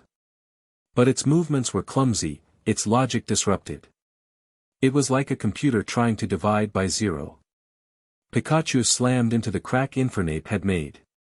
Sceptile, recovering, appeared behind the herald and drove his leaf blades deep into its back. The combined assault was too much. The herald of the Argent let out a final, deafening shriek of pure static. Its crystalline form began to fracture, spiderwebs of light spreading across its body. Then, with a blinding implosion of cold, white light, it shattered. It didn't explode outward. It collapsed in on itself, leaving behind only a fine, glittering dust that hung in the silent air for a moment before vanishing completely. The silence that followed was absolute. Then, sound rushed back in. The crickets started chirping again, hesitantly at first, then with their usual fervor. The gray pallor in the sky dissolved, revealing the deep, star-dusted indigo of twilight. Infernape and Sceptile stood panting, their bodies bruised but triumphant. Pikachu limped over to Ash, his right side still numb, but his eyes blazing with victory. Ash recalled his two larger Pokémon with words of profound thanks. He knelt, pulling Pikachu into a hug. You were incredible, buddy. All of you. He looked up at Ilaria. She was pale, trembling, the effort of her psychic assault having taken a massive toll. But she was standing tall, a look of fierce pride on her face. They had won. They had faced a being from beyond their world, a creature of cold logic and terrifying power, and they had beaten it. But as Ash helped to drain Ilaria back towards the warm lights of his house, he knew this was only the beginning. That was a herald. A messenger. Not the thing itself. They had swatted a wasp, but they had just announced their location to the entire nest. He looked at Ilaria, who was leaning on him, her head resting on his shoulder. He thought of her earlier words, the simple, heartfelt declaration about marriage. It wasn't just an idea anymore. In the face of a cold, sterile universe that wanted to unmake them for the crime of their connection. It had become an act of defiance. A declaration that their love, their illogical, messy, human and not quite human love, was a force worth fighting for. He would not let them be erased. He would protect her. He would protect their future. Whatever it took. In the black, silent void, the Argent registered the destruction of its herald. It did not feel anger or frustration. It processed data. Herald unit destroyed. Cause, coordinated assault utilizing anomalous psychic energy combined with high-output bioelectricity and focused thermal/kinetic force. The singularity's emotional component is a chaotic variable, acting as a direct counter to purification protocols. Resistance is higher than projected. The vast, crystalline mind calculated, reassessed, and formulated a new directive. Single-unit deployments are inefficient. The anomaly's defensive capabilities are synergistic and unexpectedly potent. Escalation is required. A broader application of the purification protocol is necessary. The source of the contamination must be isolated. The surrounding environment must be sterilized. The Argent shifted its focus from a single point on the small blue-green planet to the town itself. The next deployment would not be a single herald. It would be a cleansing. The very existence of Pallet Town was now deemed a threat to cosmic order. And on a sleek, dark aircraft hidden in the upper atmosphere, Director Valerius watched the final, explosive moments of the battle on his screens, his expression grim. "It started," he said to the empty room. The energy signature of the herald, even in its brief appearance, was unlike anything he had ever seen. It was terrifyingly pure, terrifyingly powerful. "He beat it," he murmured, a note of disbelief in his voice. He actually beat it. But his initial shock was quickly replaced by cold, hard dread. He knew what this meant. This was the opening salvo. The full-scale invasion would follow. And Ash Ketchum, the world monarch, was standing at ground zero, protecting the very thing that was acting as the enemy's beacon. His face hardened. His plan had just been accelerated. He could no longer afford to wait and see. He had to act, and he had to act now. The safety of the entire world depended on it. Chapter 5, The Unseen War. The shattered herald left no corpse, no wreckage, only a lingering, sterile cold in the air and a perfect, 5-foot circle of non-existence in the pasture behind Professor Oak's lab. It was a chillingly clean wound in the world. The incident itself remained a secret, witnessed only by Ash, Ilaria, and their Pokémon. To the rest of Pallet Town, it was nothing more than a freak, localized tremor and a sudden, bizarre cold snap that lasted less than 10 minutes. But for Ash, it was a declaration of war. He stood in the high-tech command center of the Indigo Plateau Pokémon League headquarters, a place he hadn't set foot in for over a year. The room was a circular amphitheater of holographic displays, data streams, and tactical maps, a place where champions coordinated responses to region-wide threats. Today, it was for a worldwide one. Around the central holotable, the faces of the planet's most powerful trainers materialized as life-sized, shimmering projections. There was Cynthia, her expression serene but her eyes sharp with concern, broadcasting from her study in Celestic Town. Stephen Stone, the Hoenn champion, looking immaculate in his tailored suit, his image transmitted from the cavernous headquarters of the Devon Corporation. Lance, the stoic dragon master of Kanto and Johto, stood before a backdrop of the dragon's den, his arms crossed, his cape billowing in a digital wind. From Galar, the charismatic and confident Leon, his own cape a permanent fixture, grinned, though it didn't quite reach his eyes. And Diantha, the Kalos champion, exuded her usual grace, but her brow was furrowed with worry. They were the pillars of the Pokémon world. And they were all looking at him. "This is a recording from my Rotom phone's external sensor array," Ash said, his voice calm and authoritative. He tapped a command into the console, and a new hologram shimmered to life in the center of the table. It was a perfect, three-dimensional recreation of the Herald of the Argent. A collective intake of breath rippled through the room. The champions stared at the crystalline entity, its faceless form and sterile geometry more unsettling than any rampaging legendary they had ever faced. It called itself a herald, Ash explained, his tone grim. It didn't speak, it projected. Its purpose was to unmake what it called the anomaly. He glanced at Ilaria, who stood just behind him, out of the hologram's line of sight but a solid, reassuring presence at his back. It meant Ilaria. He let that sink in, then continued, narrating the battle with concise, tactical precision. He described the null field that had disabled Pikachu's electricity, the temporal distortion, the way it absorbed and repurposed energy. The room grew colder as he spoke. These were trainers who had faced down gods, averted meteor strikes, and navigated dimensional rifts. They were not easily frightened. But this was different. This was an enemy that didn't play by the known rules of their world. But then, Ash said, his tone shifting, Ilaria found a weakness. He looked back at her, a flicker of pride and love in his eyes. It's logic. It's perfect, cold order. It couldn't process raw, chaotic emotion. She disrupted it, and that gave us the opening we needed to destroy it. Cynthia leaned forward, her projection solidifying as she focused. Fascinating. The ancient Galar myths of Eternatus speak of a mindless hunger, but this is the opposite. A mindless logic. The texts I've been researching, the ones that mention that silent purifier, describe it as a cosmic immune system.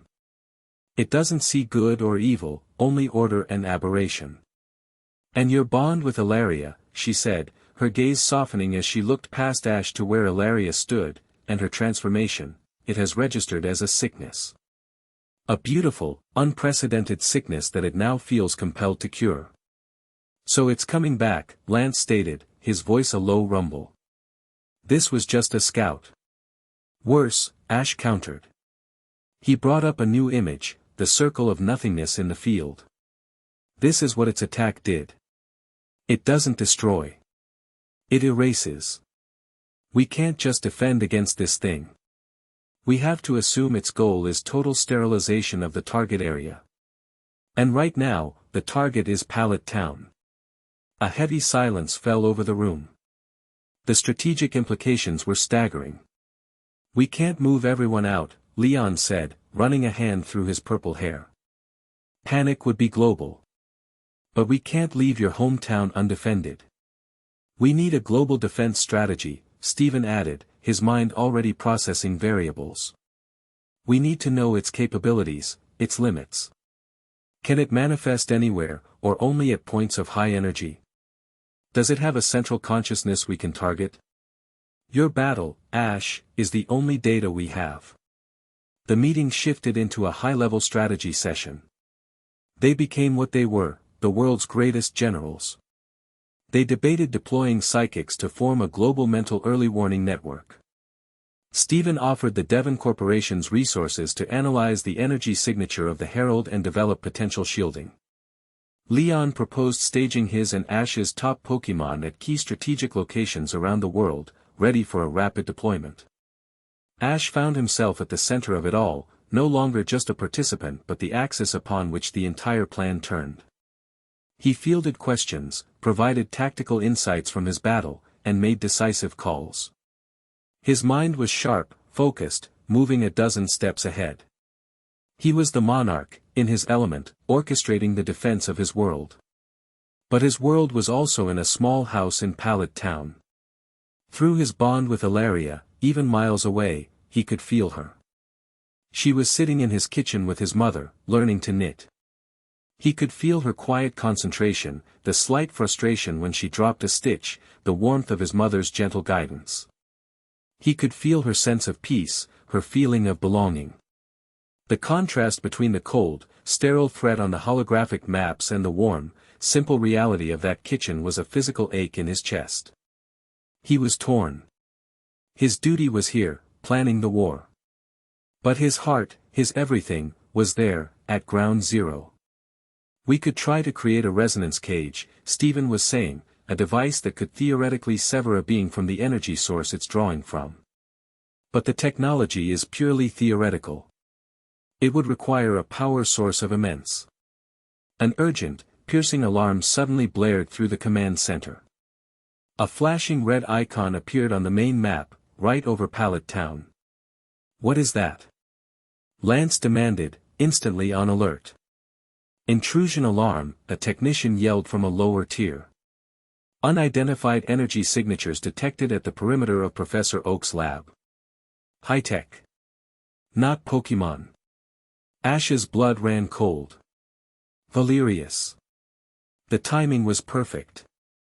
Calculated. He knew Ash would be here. He knew the world's attention would be on this summit. A precision strike, while the king was away from his castle. Ash. Cynthia began, her voice tight with concern. He didn't hesitate. The monarch, the general, vanished in an instant, replaced by a man whose home was under attack. Cynthia, you have the data. You have the team. Formulate the plan, he commanded, his voice ringing with an authority that left no room for debate. I'm going home. He didn't wait for a reply. He turned and sprinted from the command center, leaving the stunned champion staring at his empty space. Ilaria was already moving, meeting him at the door, her face a mask of cold fury. She had felt it too. The sterile, analytical presence of the Aegis Foundation. They didn't waste time with conventional transport. On the roof of the headquarters, Charizard was waiting, having flown them there earlier. Ash and Ilaria leaped onto his back. Pallet Town, Charizard. Ash roared. As fast as you've ever flown. With a deafening roar that shook the entire building, the great fire type launched himself into the sky, a crimson comet streaking south. The wind whipped past them, but Ash felt nothing but the frantic, pounding need to get there. He had walked into Valerius's trap, leaving his flank exposed. A rookie mistake. He wouldn't make another. The piece of Professor Oak's laboratory was shattered by a soundless, shimmering distortion in the air near the main corral. 3 figures, clad in matte black tactical gear that seemed to drink the afternoon light, materialized from the distortion. They moved with the silent, deadly grace of apex predators. Their leader, a woman with a severe haircut and eyes that missed nothing, raised a hand. 2 of the agents fanned out, their movements perfectly synchronized, while she consulted a device on her wrist. A holographic map of the lab grounds appeared, with several key targets highlighted in red. Primary targets are confirmed, she whispered into her comms, her voice a clipped, professional monotone. Septile, Infernape, Crocodile. High power, high synergy partners. Secondary targets, Bulbasaur, for aura resonance analysis. Proceed with subdue and retrieve protocols. Director Valerius wants them conscious and unharmed. Lethal force is authorized only for external interference. From her back, she unslung a sleek, futuristic-looking rifle. It wasn't a projectile weapon. The barrel ended in a complex series of rings that began to glow with a pulsing blue light. Inside the lab, Professor Oak was enjoying a cup of tea, reviewing data on Pokemon migration patterns. Delia Ketchum was watering the flowers in her front garden, humming a cheerful tune. It was a perfectly normal afternoon. The first sign of trouble was the reaction of the Pokemon. The Tauros herd suddenly stopped grazing, their heads snapping up, their collective snorts of alarm echoing across the pasture. Bulbasaur, who had been mediating a squabble between a group of Bellsprout, narrowed his eyes, a low growl rumbling in his throat. In the main lab, a high-pitched whine began to emanate from one of the agent's rifles as it charged. It was designed to be subsonic to human ears, but to a Pokemon-sensitive hearing, it was an ice pick in the brain. Professor Oak dropped his teacup, the ceramic shattering on the floor. What in the world? He rushed to the window just in time to see one of the black-clad agents level their rifle at Septile, who was sunning himself on a large rock. A beam of blue energy shot out, not as a bolt, but as a net of shimmering light. Septile, alerted by the sound and the sudden tension in the air, moved with blinding speed. He dodged the net, the energy sizzling on the rock where he had just been. He landed in a low crouch, the blades on his arms extended, his eyes glowing with cold fury. Security breach. Oak yelled, slamming a large red button on his console. Alarms blared across the compound. The battle was joined. But it was unlike any Pokémon battle. The Aegis agents didn't use their own Pokémon. They fought with technology, strategy, and a chillingly precise understanding of their target's biology. Another agent fired a disc that attached itself to Infernape, who had charged forward with a roar. The disc unleashed a blast of hyper-chilled nitrogen, encasing his arm in a block of ice and momentarily snuffing out the flames on his head. Enraged, Infernape smashed the ice against a tree, shattering it, and unleashed a torrent of fire, but the agent was already gone, having moved to a new position behind. Cover. They were trying to separate and incapacitate them. Divide and conquer. From the house next door, Delia Ketchum dropped her watering can, her face hardening with a protective fury that would have surprised anyone who only knew her as a kind, gentle mother. She was the mother of Ash Ketchum. She had seen her son off on 1,000 dangerous journeys. She was not about to let his family be harmed in their own backyard. Mimey, she called, her voice sharp. Protect our friends. Mr. Mime, who had been sweeping the porch, dropped his broom. His playful demeanor vanished, replaced by a steely determination. He threw up his hands, and a solid, translucent wall of psychic energy shimmered into existence between the lab and the house, blocking two agents who were trying to flank the main group of Pokémon. The wall buckled as they fired their energy rifles into it, but it held. The agents were momentarily stunned. Their intel hadn't accounted for the combat readiness of a domestic Mr. Mime. This was the opening the Pokémon needed. They were Ash's Pokémon. They were veterans of countless world-saving battles. They fought with instinct, loyalty, and a shared battlefield consciousness honed over years of fighting alongside the best trainer in the world.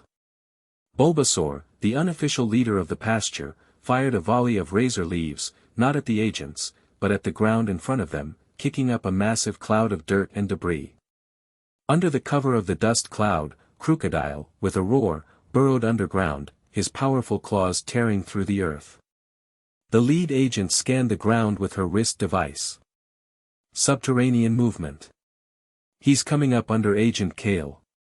The ground erupted beneath one of the agents. Crocodile burst forth, his massive jaws snapping shut on the agent's energy rifle, crushing the advanced piece of technology into scrap metal with a sickening crunch. He threw the agent aside, unharmed but disarmed, and roared his defiance. The tide was turning. The agent's technology was advanced, but Ash's Pokémon were a family, a perfectly coordinated fighting unit. They were defending their home. But Valerius had planned for this. He had planned for everything. The lead agent, seeing their primary plan failing, spoke a single word into her calm execute protocol chimera. From the sky, a dark shape descended. It was a drone, but larger and more menacing than any standard model. A multi-barreled cannon deployed from its underbelly.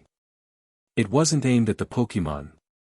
It was aimed at Professor Oak's lab. All units, fall back, the lead agent commanded. Target the infrastructure. The data is as valuable as the subjects. It was a cold, ruthless calculation. If they couldn't capture the Pokémon, they would destroy their home, their sanctuary, and retrieve the genetic and behavioral data from the wreckage. The drone's cannon glowed with a terrifying orange light. And then, a shadow fell over the entire pasture. Charizard descended like a wrathful god, a roar of pure, unadulterated fury tearing from his throat. Ash and Alaria leaped from his back before he even landed.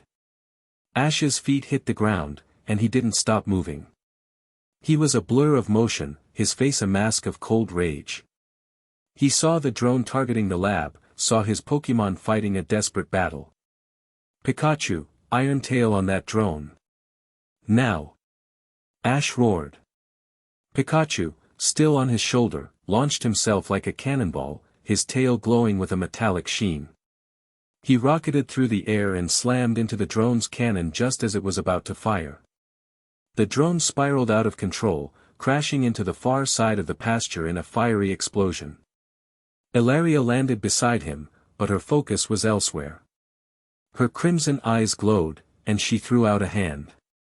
A wave of pure psychic force, far more powerful than anything she had produced since her transformation, slammed into the two agents who were still trying to break Mr. Mime's barrier.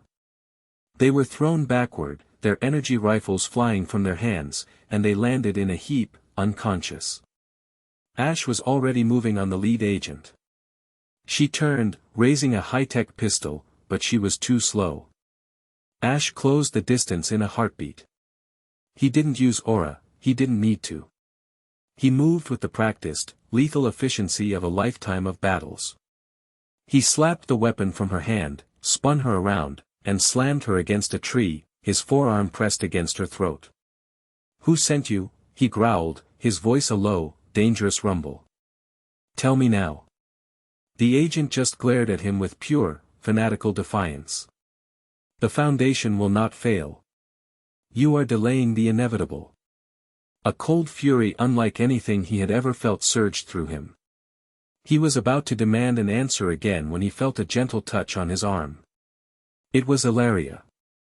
She stood beside him, her crimson eyes not on the agent, but on him. Her gaze was soft, but her message through their bond was firm. "This is not you, Ash. Don't let them turn you into them." He looked from her eyes to the terrified, defiant face of the woman he had pinned against the tree. He saw not an enemy, but a soldier, a believer, just as Ilaria had said of Valerius. He took a deep breath, the rage receding, replaced by a cold, hard clarity. He released the agent, who slumped to the ground, gasping for air. The remaining agents, seeing their leader captured and their plans in ruins, disengaged, retreating into the shimmering distortions they had come from, vanishing as quickly as they had appeared. Silence fell over the pasture, broken only by the panting of the Pokémon and the crackle of the burning drone. Ash's family was safe. His home was safe. He had won.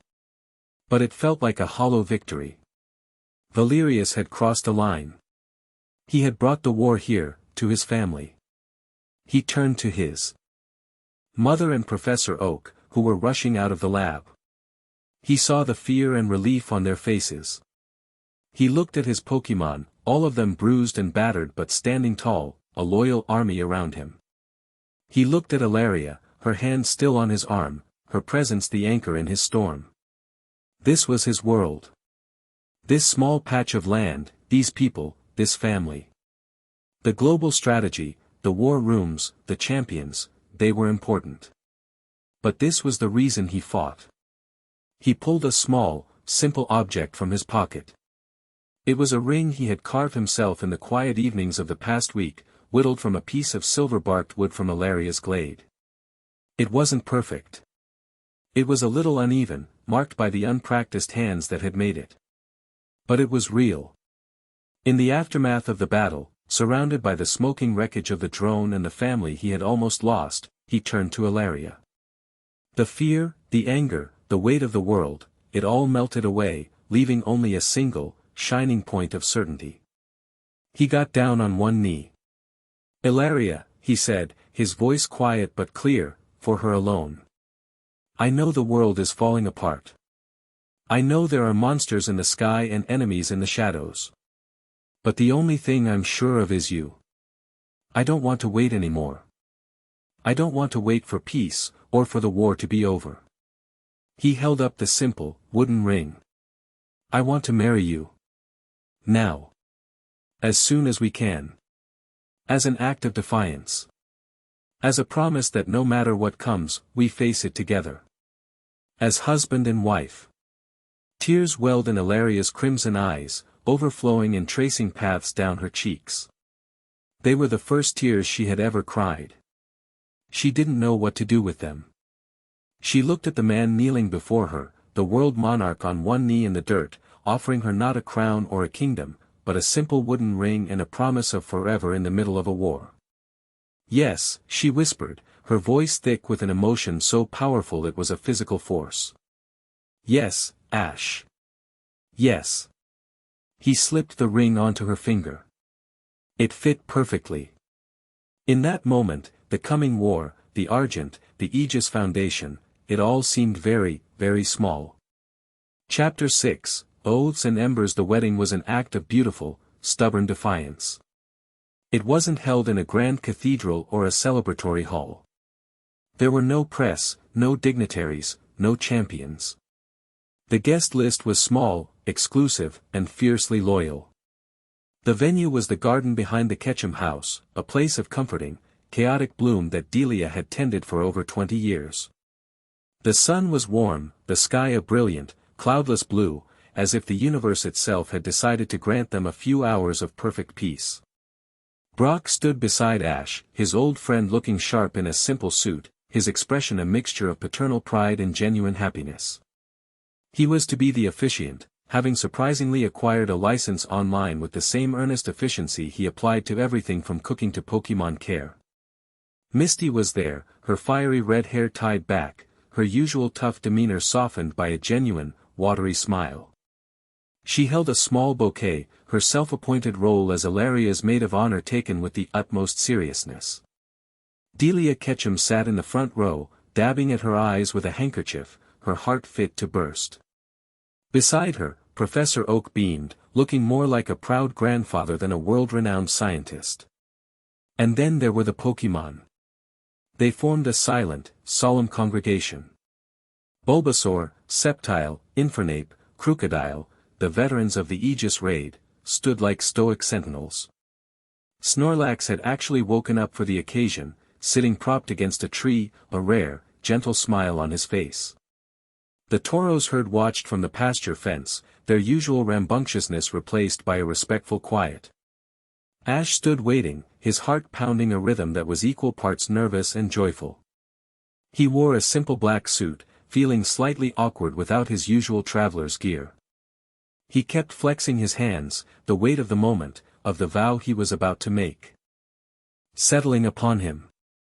This felt more real, more significant, than winning any championship. Then, she appeared. Ilaria walked down the makeshift aisle, a path of scattered rose petals on the grass, on Professor Oak's arm. She wore a simple, elegant white dress that Misty had helped her pick out in a whirlwind shopping trip to Viridian City. It was the first dress she had ever chosen for herself. Her green hair was woven with small, white flowers from the garden. She wasn't the ethereal, glowing being from the mountain, nor the confused, stumbling newborn. She was a woman, radiant and sure, her crimson eyes fixed on him, filled with a love so powerful it was a tangible presence. As she reached him, Professor Oak placed her hand in Ash's. "Take care of each other," the old professor whispered, his voice thick with emotion, before taking his seat. Ash turned to Ilaria, his hand enclosing hers. He felt the simple wooden ring he had given her, a solid, real promise against her skin. Through their bond, he felt not nerves or fear, but a profound, overwhelming sense of rightness, of coming home. The ring bearer was, of course, Pikachu. He trotted forward with solemn importance, a small, silk cushion tied to his back. On it rested two simple, silver bands. He stopped before them, looking up with proud, intelligent eyes. Brock cleared his throat, his voice warm and steady.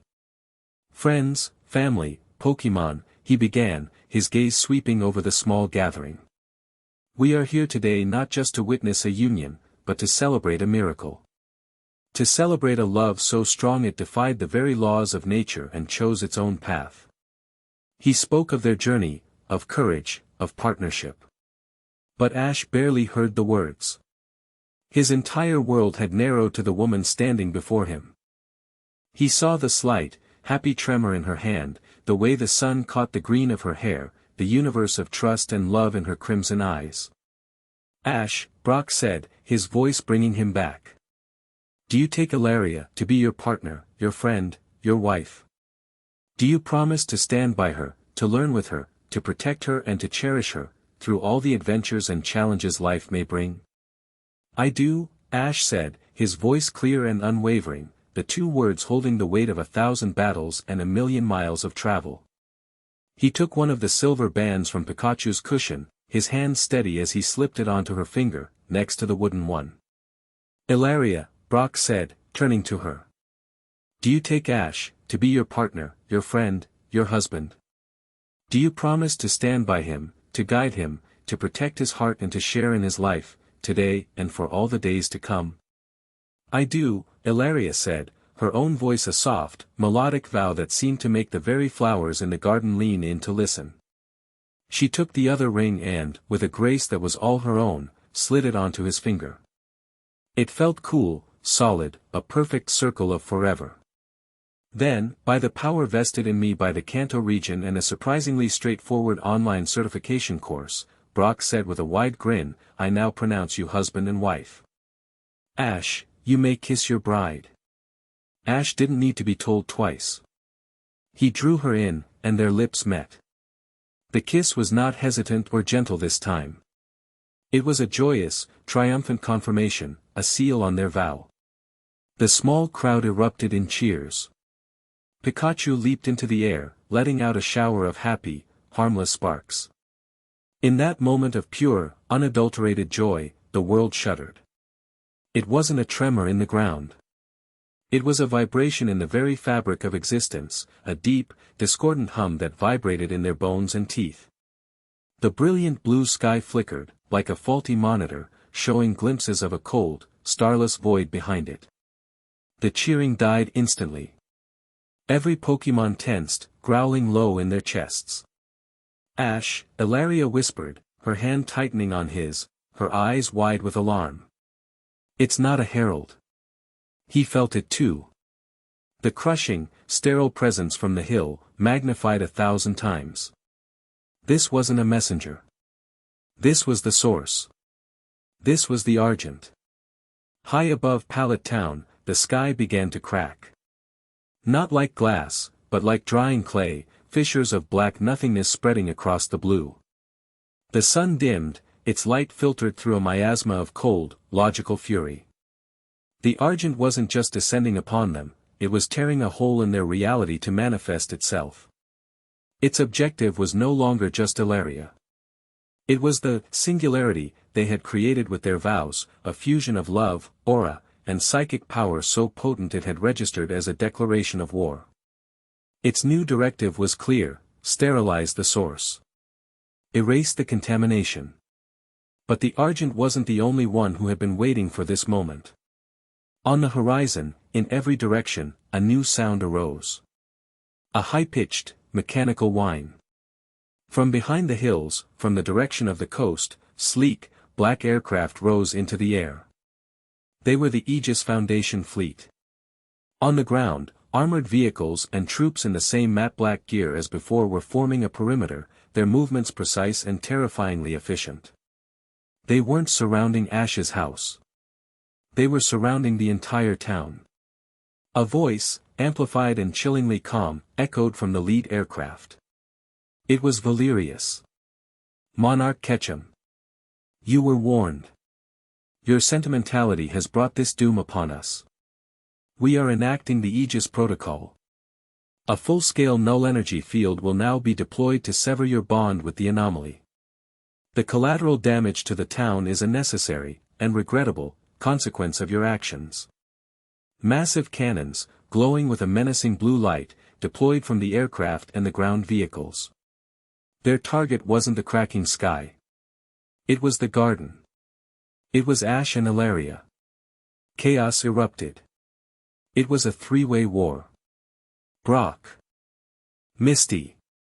Get my mom and the professor inside. Now." Ash roared, shoving his family towards the house. Mr. Mime was already there, his hands thrown up, a massive, shimmering barrier covering the entire building.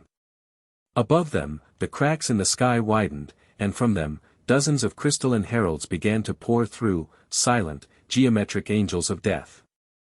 They descended upon Pallet Town, their null fields activating, causing trees to wither and colors to drain from the world. Simultaneously, the Aegis cannons began to fire. Not destructive blasts, but beams of coherent blue energy that converged on Ash and Ilaria's position, designed to rip their bond, their very souls, apart. Ash's mind, honed by 1,000 crises, became a nexus of battlefield command. He wasn't just a husband, not just a trainer. He was a general fighting a war on two fronts. Charizard. Sceptile. Crocodile. Intercept those ground troops. Don't let them advance. Bulbasaur, solar beam on the closest cannon, he yelled, his voice cutting through the din. His Pokémon moved without hesitation, a blur of loyal fury. Charizard swooped low, unleashing a torrent of fire that forced a squad of Aegis soldiers to scramble for cover. Sceptile and Crocodile became a deadly duo of speed and power, disabling vehicles and disarming troops with brutal efficiency. Bulbasaur, standing his ground, absorbed the fading sunlight, the bulb on his back glowing with ferocious intensity. Ilaria stood beside Ash, her wedding dress whipping in the unnatural wind. Her eyes blazed. She threw out her hands, not to attack, but to defend. A dome of pure, crimson psychic energy erupted around them, meeting the converging blue beams of the Aegis Foundation. The two forces slammed together with a deafening screech of tortured energy. The grass at her feet turned to dust under the strain. She was holding them back, but it was costing her everything. Pikachu! Ash yelled. With me. We're taking the fight to them. He focused his aura, a brilliant cobalt flame erupting around him. He didn't try to counter the Herald's null fields, he simply reinforced his own life force, and that of his partner, against their draining effect. He leaped, his aura-enhanced jump carrying him onto the roof of his house. Pikachu was a golden blur beside him. From this vantage point, he could see it all. The Aegis forces systematically advancing, trying to pacify the town. The Herald silently, methodically erasing it. And in the center of it all, Ilaria, a lone figure in white, holding back a tide of energy that would have vaporized anyone else. Suddenly, 4 new streaks of light entered the battlefield from above. A Garchomp, a Metagross, a Dragonite, and a Charizard, this one darker, larger, Leon's Charizard, slammed into the fray. The champions had arrived. A bit of a mess you've made here, Ash. Leon's voice boomed from his Charizard's back as he blasted a herald out of the sky with a Gigantamax-powered fire blast. We'll handle the Argent's welcoming committee. Cynthia called, her Garchomp diving and carving through 2 heralds with a single dragon rush. Protect the town. Their arrival was a much-needed reinforcement, but it only balanced one side of the equation. The Aegis Foundation was still advancing, their numbers and technology overwhelming. Valerius had brought his entire army. Ash saw Valerius's command ship, hovering directly over the town square. A cold, hard resolve settled in him. This ended at the source. Ilaria, can you hold it? He sent through their bond, the thought a sharp, urgent plea. He felt her response, a wave of strained but unwavering determination. I will not fail you. Pikachu, let's go.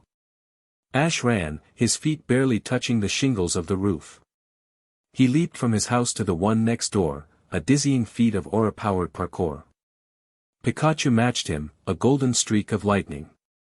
They moved through the chaos of their hometown, a battlefield of clashing energy beams and dueling monsters. They were a 2-man army. Ash, a whirlwind of blue aura, disarmed Aegis. Soldiers with non-lethal, precise strikes, his movements fluid and unstoppable. Pikachu, a blur of yellow, unleashed targeted thunderbolts, disabling equipment and creating openings. Their destination, the command ship. Their target, Valerius. As he fought his way through the streets of his childhood, Ash saw it. He saw his Pokémon, not just fighting, but protecting. He saw his Infernape, wreathed in fire, stand over a terrified family huddled in their home, shielding them from a herald's null beam. He saw Bulbasaur use his vines to pull a child out of the path of a collapsing wall. And then he saw Valerius's forces do the same.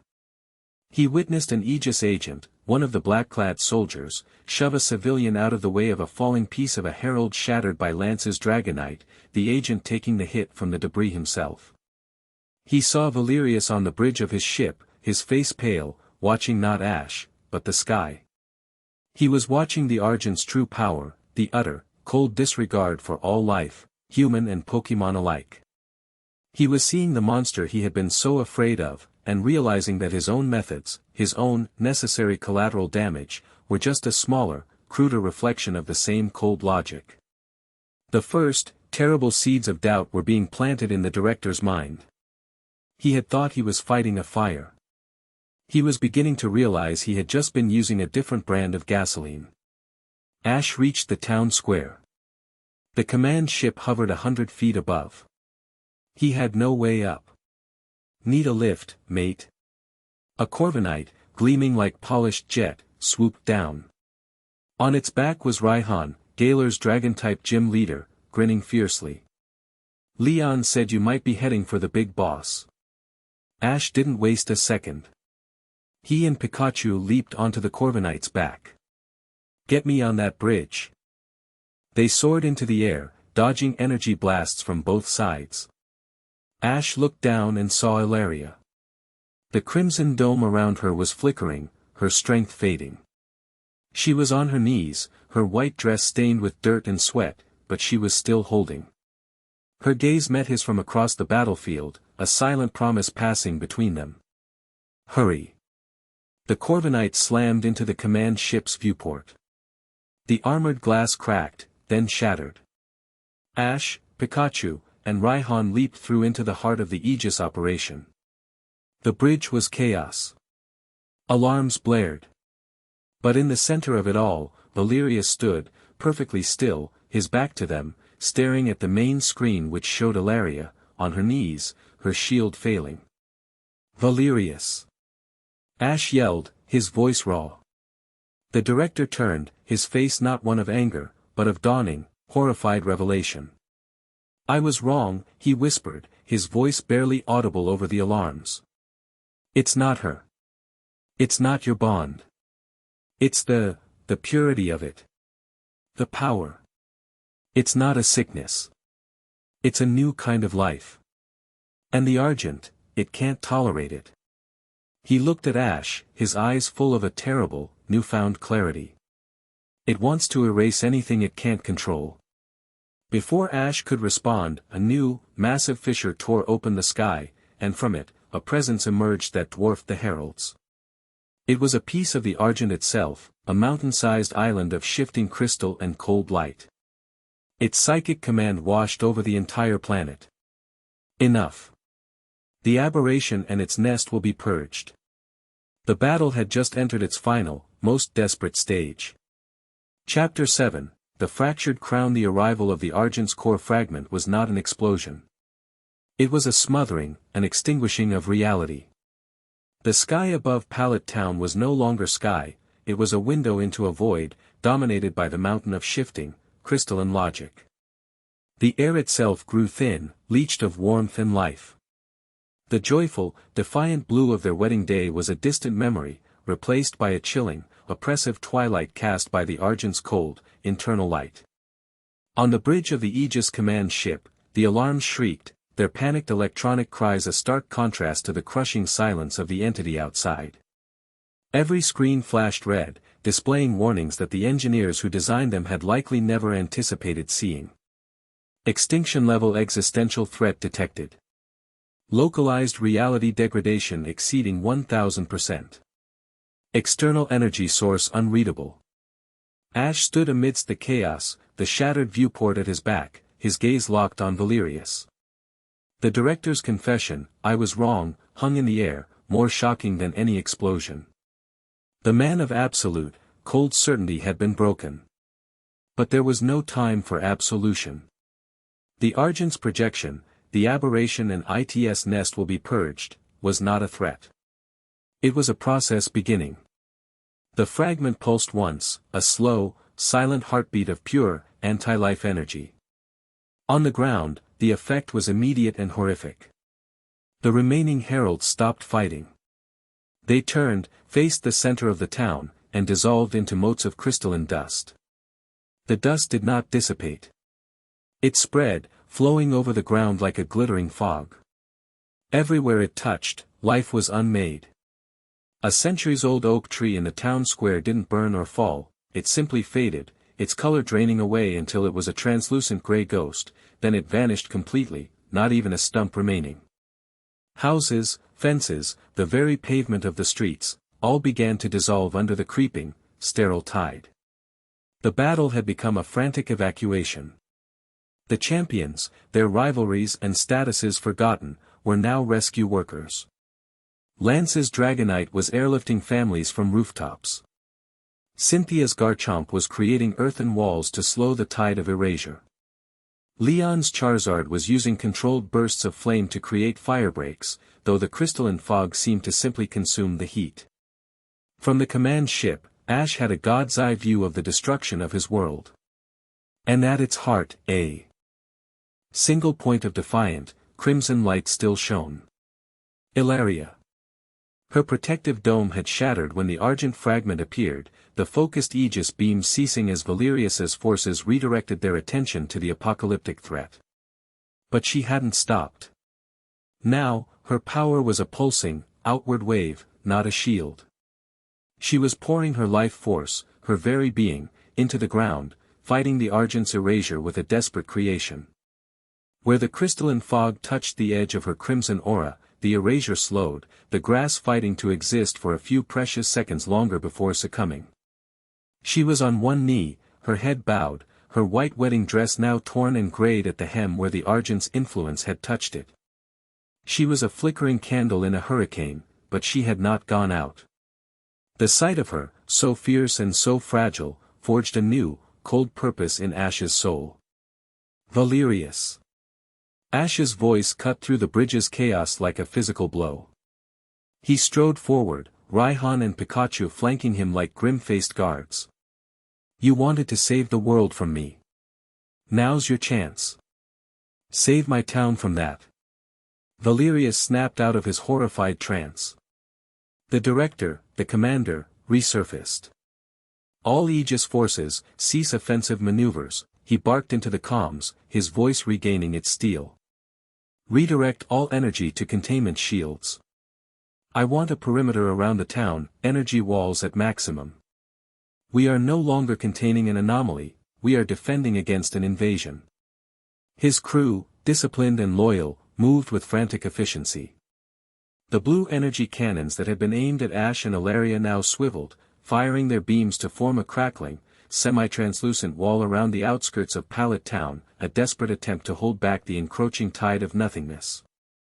Valerius turned to Ash, his face a mask of grim reality. It's a stopgap.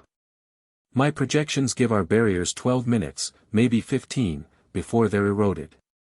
It's absorbing the energy. It feeds on order and organized systems as much as it does on life. Then we have 12 minutes, Ash said, his tone flat. He pointed at the main screen, at the monstrous crystalline island dominating the sky. What is your endgame? The ace up your sleeve you were so confident about. Valerius's composure finally broke, a flicker of true, raw despair in his eyes. He gestured to a heavily armored console in the center of the bridge. That was for a rogue deity. For a rampaging Dialga or a furious Groudon. A single, biological, tangible target. He looked at the screen. That thing, it's not entirely in our dimension. It's a wound in the sky. My final solution may not even work. Try me, Ash demanded. Valerius took a deep breath, the pragmatist making one last, desperate gamble.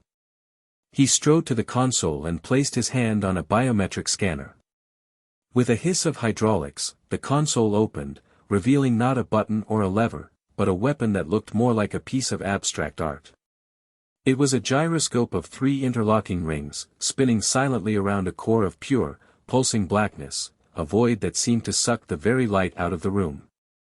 We call it, the Severance, Valerius said, his voice low, reverent.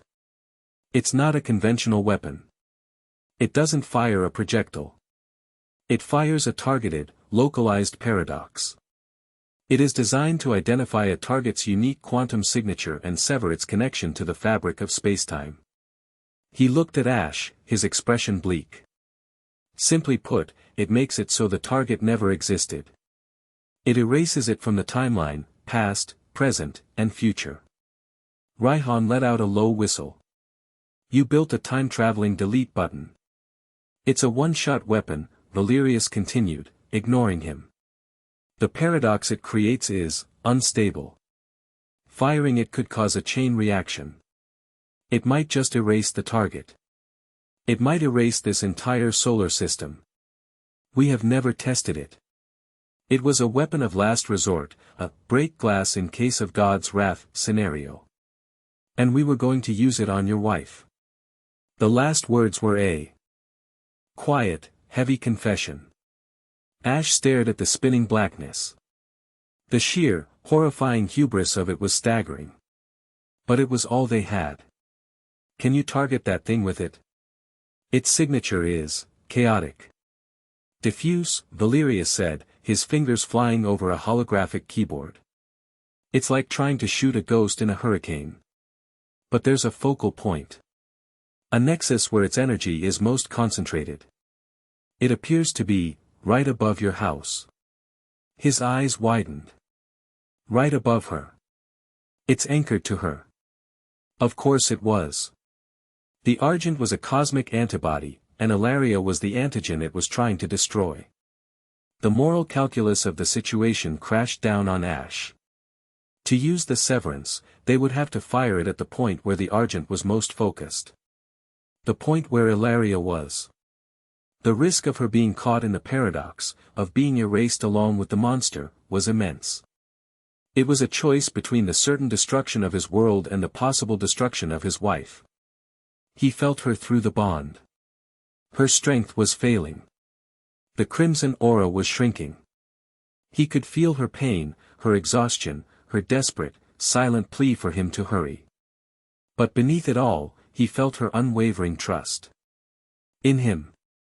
Into this tense, impossible moment, an unexpected visitor arrived. Not in person, but as a crackle of static and a new voice over the comms, one that bypassed all of Valerius's security. Director Valerius. Monarch Ketchum. I hope I'm not interrupting. On a secondary screen, a face appeared. It was a woman, her features sharp and angular, her hair pulled back in a severe bun. She wore no uniform, but the look in her eyes was one of hard-won, cynical authority. Ash recognized her instantly. Annabelle. An old friend, a powerful psychic, and the head of a clandestine division of the international police that dealt with ultra-beasts and fallers from other dimensions. Annabelle, Ash breathed, surprised. We've been monitoring this energy signature since it was a whisper in the Sinnoh woods, she said, her voice all business. What you're calling the Argent, we've encountered whispers of before in the ultra-space channels. It's a balancer. A transdimensional janitor. And you, she said, her gaze fixing on Ash, have made a beautiful, terrible mess. Listen carefully, because my people have been running simulations for years on a threat just like this. Valerius, your severance weapon won't work. Not as intended. Explain, Valerius demanded, his authority challenged. You're trying to delete a concept, Annabelle said bluntly. The Argent isn't just a thing, it's a law. A law of cosmic order. If you erase this fragment from the timeline, the paradox won't just destroy this solar system, it will ripple across dimensions. And the source code, the prime Argent, will simply generate a new fragment to correct the error.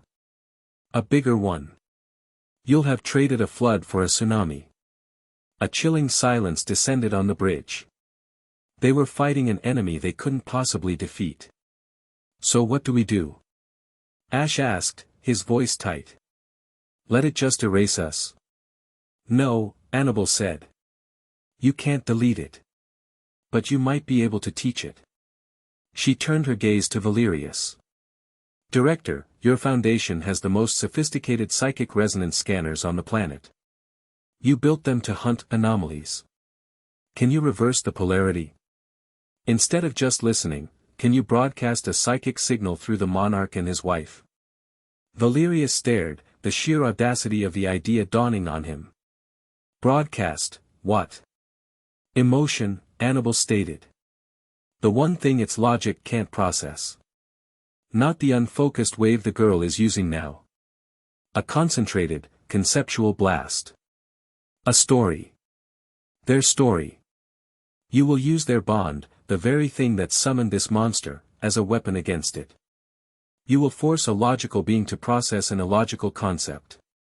Love. Sacrifice. She paused, her expression grim. It's a 1 in a billion shot. It will either confuse it long enough for you to find a way to banish it, or it will enrage it beyond comprehension. Or, she added, her voice dropping, the psychic feedback will simply incinerate their minds. Another impossible choice. The man of cold, hard logic looked at the man of pure, hot emotion. Valerius looked at Ash, his face pale. His way, the severance, was almost certain universal doom. Annabel's way, a psychic Hail Mary, was almost certain death for the two people at the center of it all. But it was a chance. Into this crucible of indecision, a new voice entered the conversation. Hilarious. Not through the comms, but directly into the minds of every person on the bridge. Her strength was nearly gone, but her will was a diamond. He is listening, she projected, her thought a faint, ragged whisper. I can feel it. It is, curious. About me.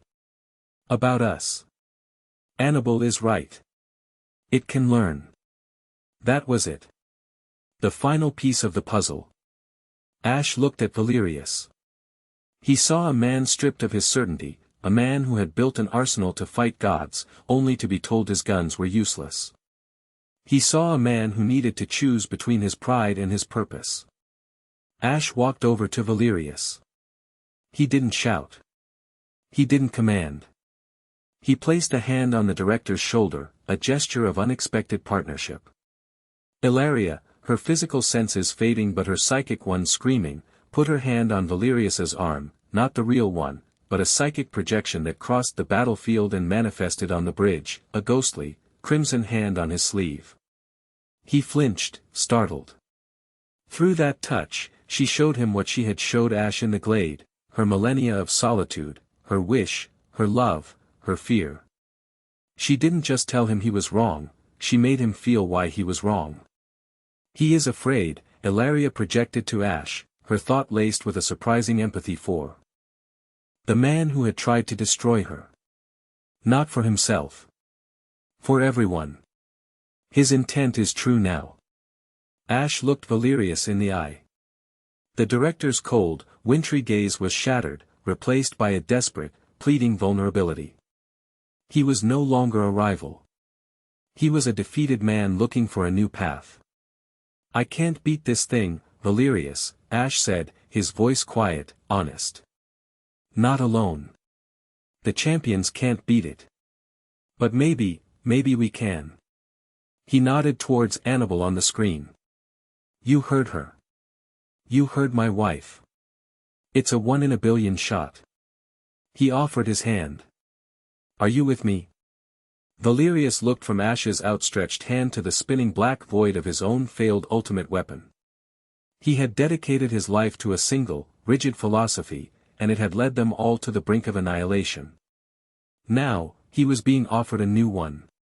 A path of radical, illogical hope. He slowly, deliberately, reached out and clasped Ash's hand. The handshake was firm, a binding contract made at the end of the world.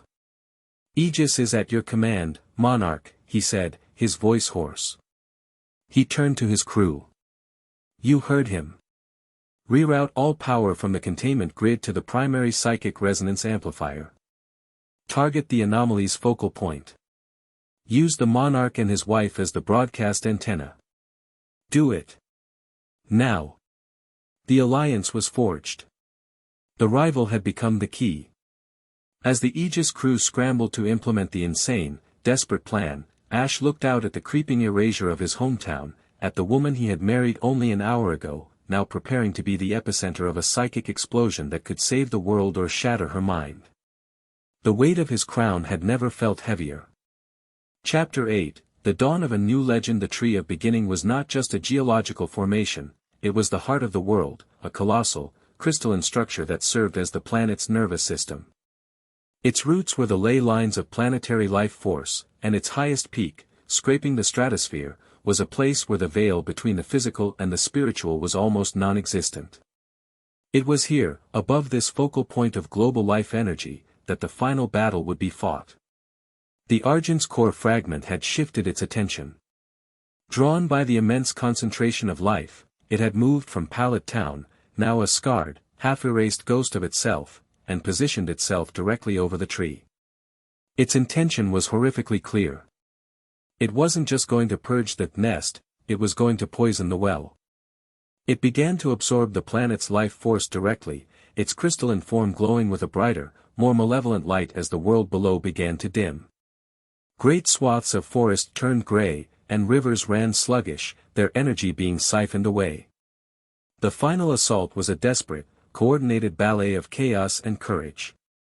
Valerius's plan, guided by Ash's instincts and Annibal's intelligence, was in motion. The entire Aegis fleet, now allied with the champions, formed a defensive ring around the tree. Their purpose was no longer to contain, but to buy time. All squadrons, focus fire on the emergent constructs. Valerius's voice, now commanding a joint force, was sharp and clear over the comms network. Do not engage the primary mass. Your job is interference. Keep its attention divided. The Argent was learning. It was no longer just sending heralds. It was budding, creating swarms of smaller, faster crystalline predators that moved like angry hornets, their only purpose to defend the main body. The sky became a maelstrom of light and energy. Leon's Charizard dueled a construct the size of an airplane, their fire and null energy beams clashing in spectacular, lethal bursts. Steven's Metagross, a living supercomputer, engaged a dozen smaller constructs at once, its psychic power and metallic limbs a blur of motion. It was a battle of gods and monsters, painted across the canvas of the sky. At the heart of it all, on the bridge of the Aegis flagship, Ash stood before the psychic resonance amplifier. The machine had been reconfigured, its panels humming, its conduits glowing not with the cold blue of Aegis tech, but with a vibrant, cobalt light, Ash's own aura, being drawn into the device. It was a conduit, designed to take the raw, chaotic energy of his and Ilaria's bond and shape it into a coherent, conceptual broadcast. Ilaria was not on the bridge. She was on the highest peak of the Tree of Beginning itself, kneeling on the cold, crystalline ground. She had been flown there by Lance and his Dragonite, a lone figure in a torn and dirt-stained wedding dress, the simple wooden ring a dark band on her finger. She was the antenna. The focal point. The psychic ground zero for their 1 in a billion shot. A crimson aura, faint but fiercely resilient, pulsed around her. Amplifier is at 90% capacity, a technician yelled, sweat beading on his forehead. The energy levels are off the charts. It's destabilizing the ship's own power core. Reinforce the conduits and hold it steady. Valerius commanded, his eyes fixed on the main screen. He looked at Ash. It's almost time. Once we begin the broadcast, you will be psychically linked directly to the Argent's core consciousness. Annabelle was right, the feedback could be lethal. Are you ready? Ash closed his eyes, taking a deep breath. He reached out with his aura, not to the machine, but across the miles, to the peak of the great tree. He found her instantly. Her mind, her soul, a familiar, blazing light in the darkness. I'm here, Ilaria, he sent, the thought a lifeline. He felt her response, a wave of pure, unwavering love and trust. I am not afraid. Not with you. I'm ready, Ash said, opening his eyes. They glowed with a faint blue light. Then may whatever gods are left have mercy on us, Valerius muttered. Fire the broadcast. Now. A switch was thrown. The humming of the amplifier became a deafening roar. A beam of pure, cobalt and crimson light, aura and psychic energy woven together, shot from the flagship, crossed the battlefield in an instant and struck Ilaria. She cried out, her body arching back as the amplified power surged through her. But she did not break. She became a conduit, a living lens. The combined energy focused, reshaped, and erupted from her, a wave of pure, conceptual data aimed directly at the heart of the Argent. Ash's world dissolved. He was no longer on the bridge. He was floating in an infinite, silent space, a library of pure, cold logic. He saw the birth of galaxies, the death of stars, all as passionless equations. This was the mind of the Argent. And it was now aware of him. A presence, vast and ancient, turned its attention to him. Query: what is this chaotic data? This illogical, contradictory input. Define, love. The Argent wasn't just being hit with a feeling, it was being forced to process the very story of Ash and Ilaria. It saw a boy leaving home, full of brash, illogical hope. It saw a lonely guardian in an ancient glade. It saw their battle, their reluctant alliance. It saw a wish on a mountaintop, a violation of all known physical laws, made not for power, but for companionship. It saw a quiet moment sharing an energy bar, a first kiss on a hill, a vow made in the face of annihilation. Analysis: the bond creates a synergistic energy output exceeding the sum of its parts. An inefficient, unstable reaction. It is an error. It must be corrected. A wave of pure, logical annihilation washed towards Ash's consciousness. He felt his memories, his very sense of self, beginning to fray, to be unwritten. On the peak, Ilaria felt it too. The Argent was fighting back, trying to sever their bond, to delete the error. She screamed, clutching her head, blood trickling from her nose. On the flagship, Ash collapsed to his knees, his body convulsing. "It's too strong," he gasped out, the words tearing from his throat. "It's just, analyzing it. It's learning how to erase it." The plan was failing. Emotion wasn't a poison. It was just another variable for the Argent to solve. Valerius watched, his face ashen. He looked at the severance, still sitting in its open console, a dark, silent promise of total annihilation. It was the only option left. He reached for the activation sequence. "Hold your fire." The voice came from Ash. He was pushing himself back to his feet, his body trembling, his eyes blazing with a ferocious, desperate light. "It's not enough to show it. We have to make it feel." He plunged deeper into their shared psychic space, pushing past the Argent's logical defenses, seeking the core of its consciousness. And as he did, he realized their mistake. They were trying to broadcast a memory. A story. But that wasn't the source of their power. The source was the bond itself. The living, breathing connection between them. He reached out to Ilaria, not with a thought, but with his soul. "Ilaria. Now. Everything." He tore down the last of his mental walls, pouring not just his memories, but his raw, unfiltered being into the broadcast. His love for her, yes, but also his fear of losing her. His rage at Valerius. His grief for his half-erased home. His fierce, irrational pride in Pikachu. The joy of a perfect battle. The sorrow of a friend's departure. The entire, messy, chaotic, beautiful tapestry of his life. Ilaria, on the peak, felt his call and responded in kind. She gave everything. Her millennia of loneliness, the fierce protectiveness of a guardian, the wonder of her first steps, the terror of the herald, the profound peace of sitting beside Delia in the garden.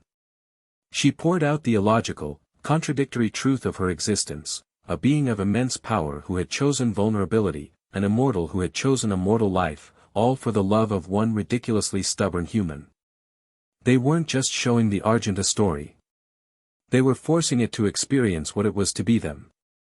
The effect on the Argent was cataclysmic.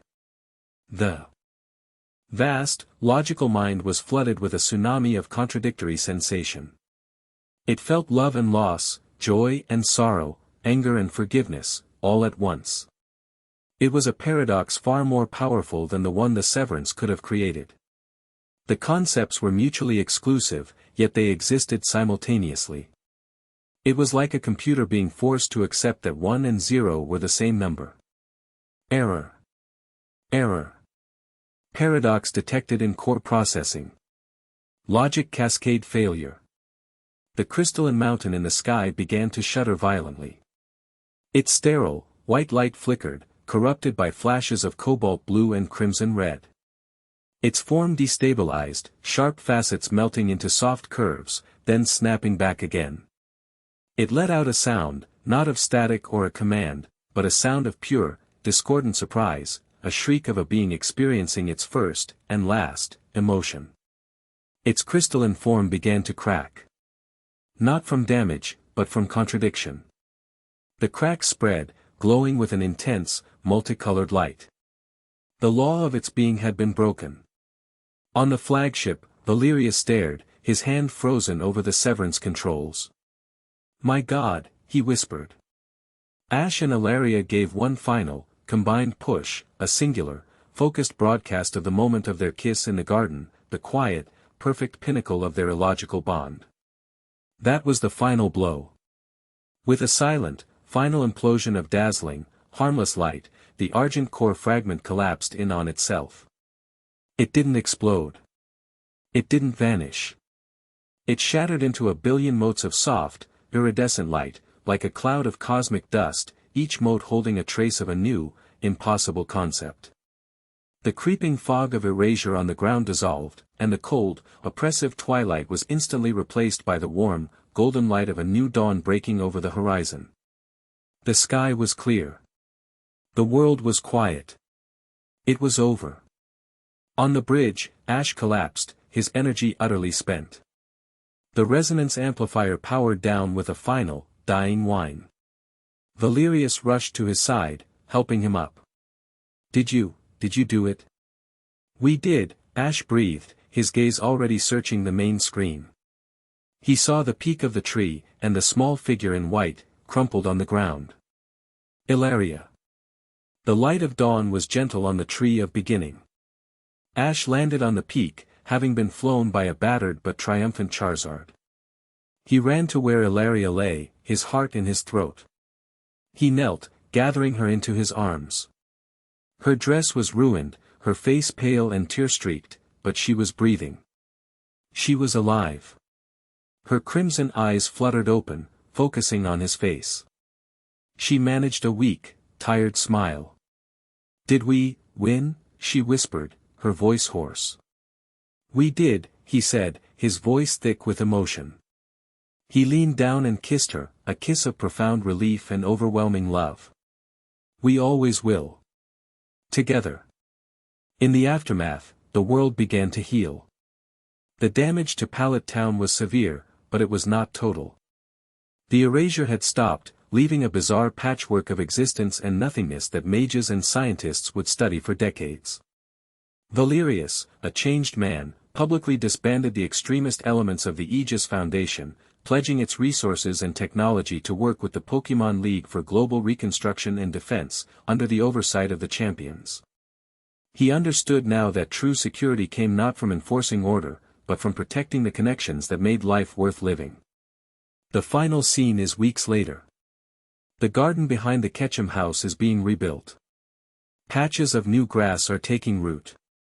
Ash and Ilaria are planting new flowers, their hands working together in the rich soil. The world still bears the scars of the Argent's attack, but here, in this small patch of defiant life, there is only peace. Ilaria, now comfortable and confident in her human form, touches a budding rose. As she does, it glows with a faint, crimson light and unfurls its petals in a premature, beautiful bloom. Her psychic power was not gone, merely changed, intertwined with her new human life.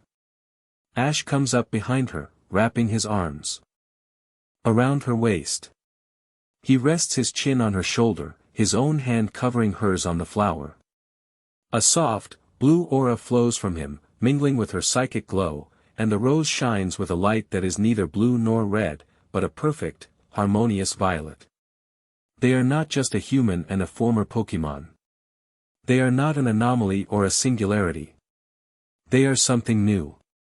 A husband and a wife who faced down a god of logic and taught it how to feel. Their love had not just saved the world, it had proven that the universe's greatest power lay not in cold, sterile order, but in the chaotic, beautiful, illogical bonds that connect one heart to another. They were the dawn of a new legend. The end. Thank you for watching this video. Please be sure to subscribe to our channel and like this video.